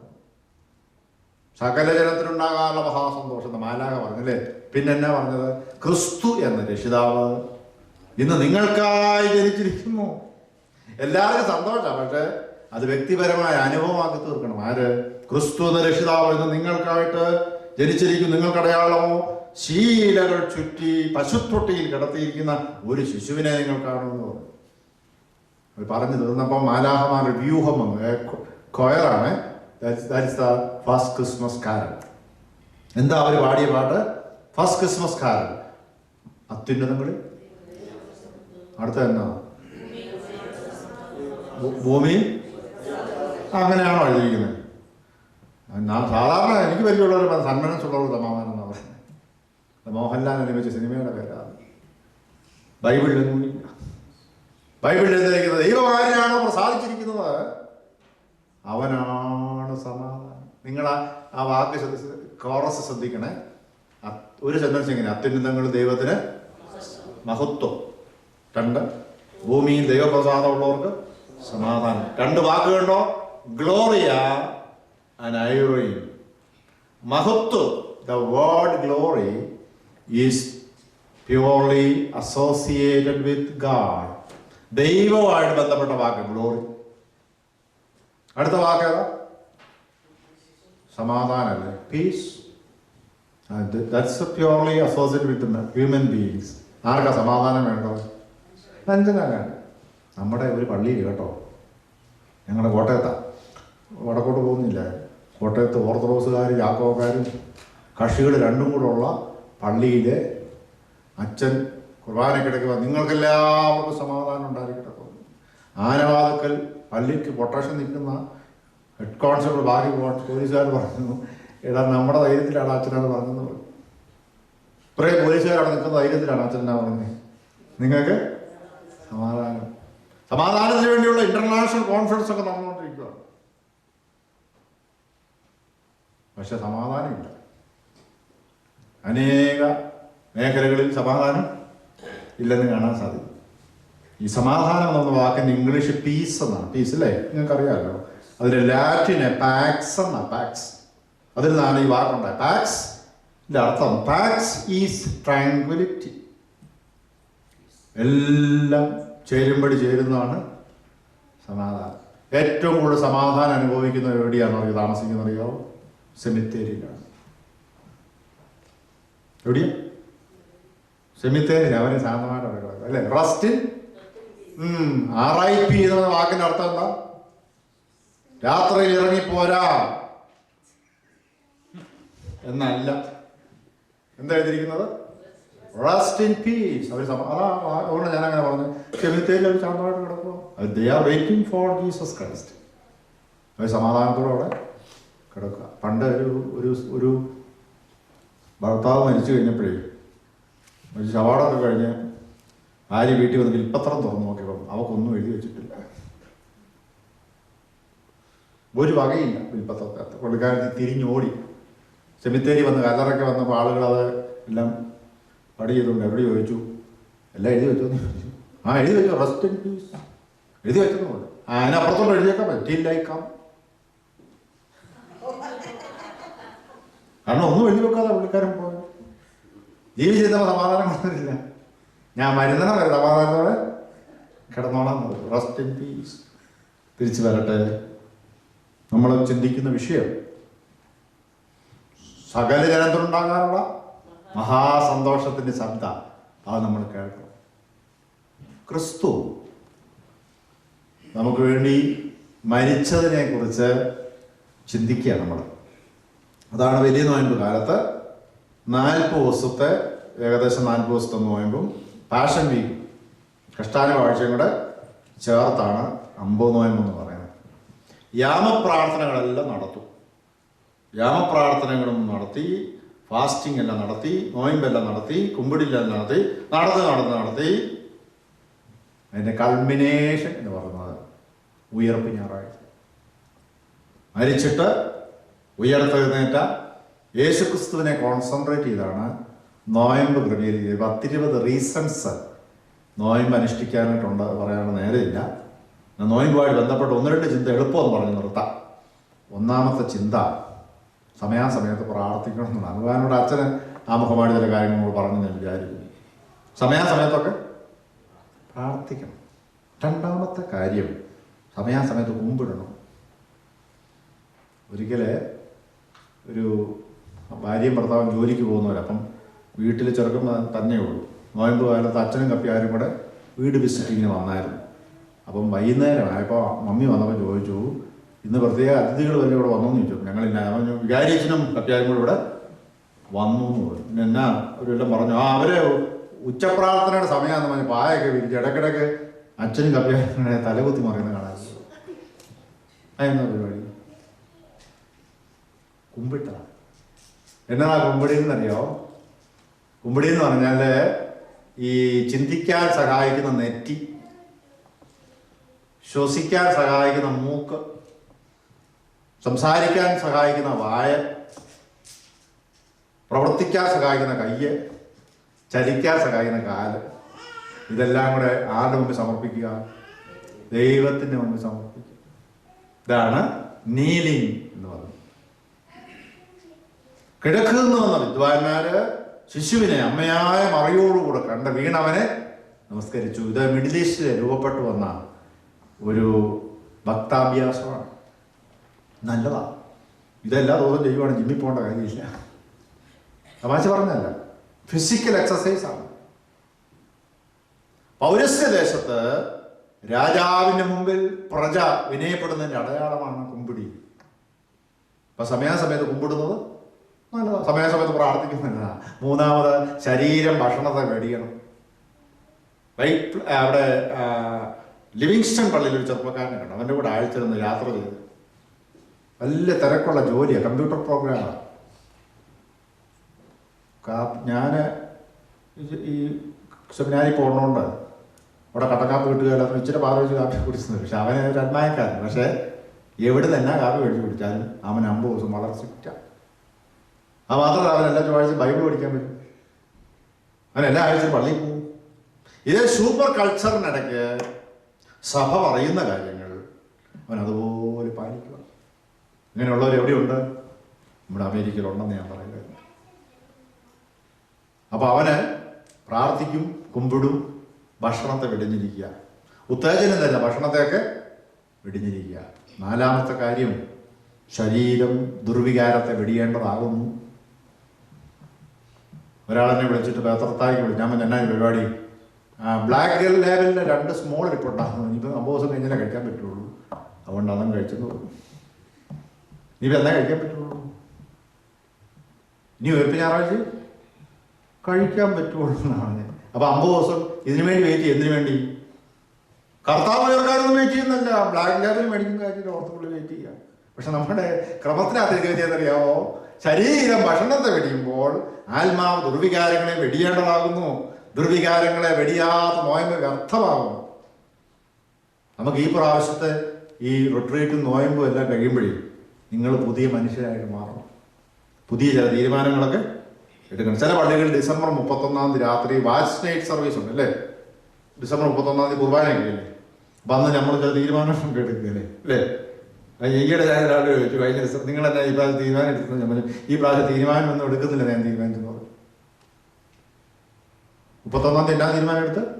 ഈ പ്രാവശ്യം ഞാൻ തീരുമാനം ഒന്നും എടുക്കുന്നില്ലെന്ന് തീരുമാനിച്ചെന്ന് പറഞ്ഞു. അതാണ് വളരെ നല്ല. കാരണം നമ്മൾ തീരുമാനിച്ചു കഴിഞ്ഞാൽ ഒരാഴ്ച കഴിയുമ്പോൾ തന്നെ നമ്മുടെ പരിപാടി പൊളി. ഇനി ഒരു കാര്യം കൂടെ പറഞ്ഞാൽ നിർത്താം. ദരിദ്രന്മാരെ ഓർത്തു കൊള്ളണം. നമ്മുടെ സമൂഹത്തിലെ ബുദ്ധിമുട്ട് അനുഭവിക്കുന്ന ഒത്തിരി ആളുകളുണ്ട്. ഈ മിച്ചം വെച്ച കാശെല്ലാം കൂടെ പാവപ്പെട്ട ആളുകൾക്ക് സഹായമായിട്ട് കൊടുക്കണം. അപ്പം ഇതുകൊണ്ട് ഇങ്ങനെ ഒത്തിരി കാര്യങ്ങൾ ചെയ്യാറുണ്ട്. അപ്പോൾ വാസ്തവത്തിൽ ഇതെല്ലാം എന്തിനെ കോൺസെൻട്രേറ്റ് ചെയ്യായിരിക്കും ഞാൻ പറയാൻ ആഗ്രഹിക്കുന്നത്. കർത്താവ് മരിച്ചു, ഉയർത്തെഴുന്നേറ്റു, അവിടെ ചെന്ന് നിൽക്കത്തുള്ളൂ. അപ്പം ദുഃഖവെള്ളിയാഴ്ച കൊണ്ട് സർവീസ് തീരത്തില്ല. നാട്ടിലൊക്കെ അങ്ങനെ ആളുകൾ വിചാരിച്ചിരിക്കുന്നത് ദുഃഖവെള്ളിയാഴ്ച പള്ളിയിൽ കാണുന്നവൻ എന്നും ഉയർപ്പ് ഞായറാഴ്ച കാണത്തില്ല. അവൻ വിചാരിക്കും ദുഃഖവെള്ളിയാഴ്ച പരിപാടി തീർന്നതാണ്. ഉയർപ്പ് ഞായറാഴ്ചത്തെ സർവീസാണ്, വലിയ സെലിബ്രേഷനാണ്. കർത്താവ് മരണത്തെ അതിജീവിച്ച്, ഒരു എഴുത്തുകാരൻ പറഞ്ഞു, ചക്രവർത്തിക്ക് അവനെ കൊല്ലുവാൻ കഴിഞ്ഞില്ല, മരണത്തിന് അവനെ തോൽപ്പിക്കുവാൻ സാധിച്ചില്ല, പിശാചിന് അവനെ മലിനപ്പെടുത്തുവാൻ സാധിച്ചില്ല, കല്ലറയ്ക്ക് അവനെ പിടിച്ചു വെക്കാൻ സാധിച്ചില്ല. ക്രിസ്തു ഇന്നും നമ്മുടെ സമൂഹത്തിൽ ജീവിച്ചിരിക്കുന്നു. ഈ ജീവനുള്ള കർത്താവിനെ ആരാധിച്ച് ജീവിപ്പാൻ ഈ നോയമ്പ് മുഖാന്തരമായിട്ട് ഞാൻ പ്രാർത്ഥിക്കുന്നു, ആശംസിക്കുന്നു. ദൈവം നിങ്ങളെ അനുഗ്രഹിക്കട്ടെ.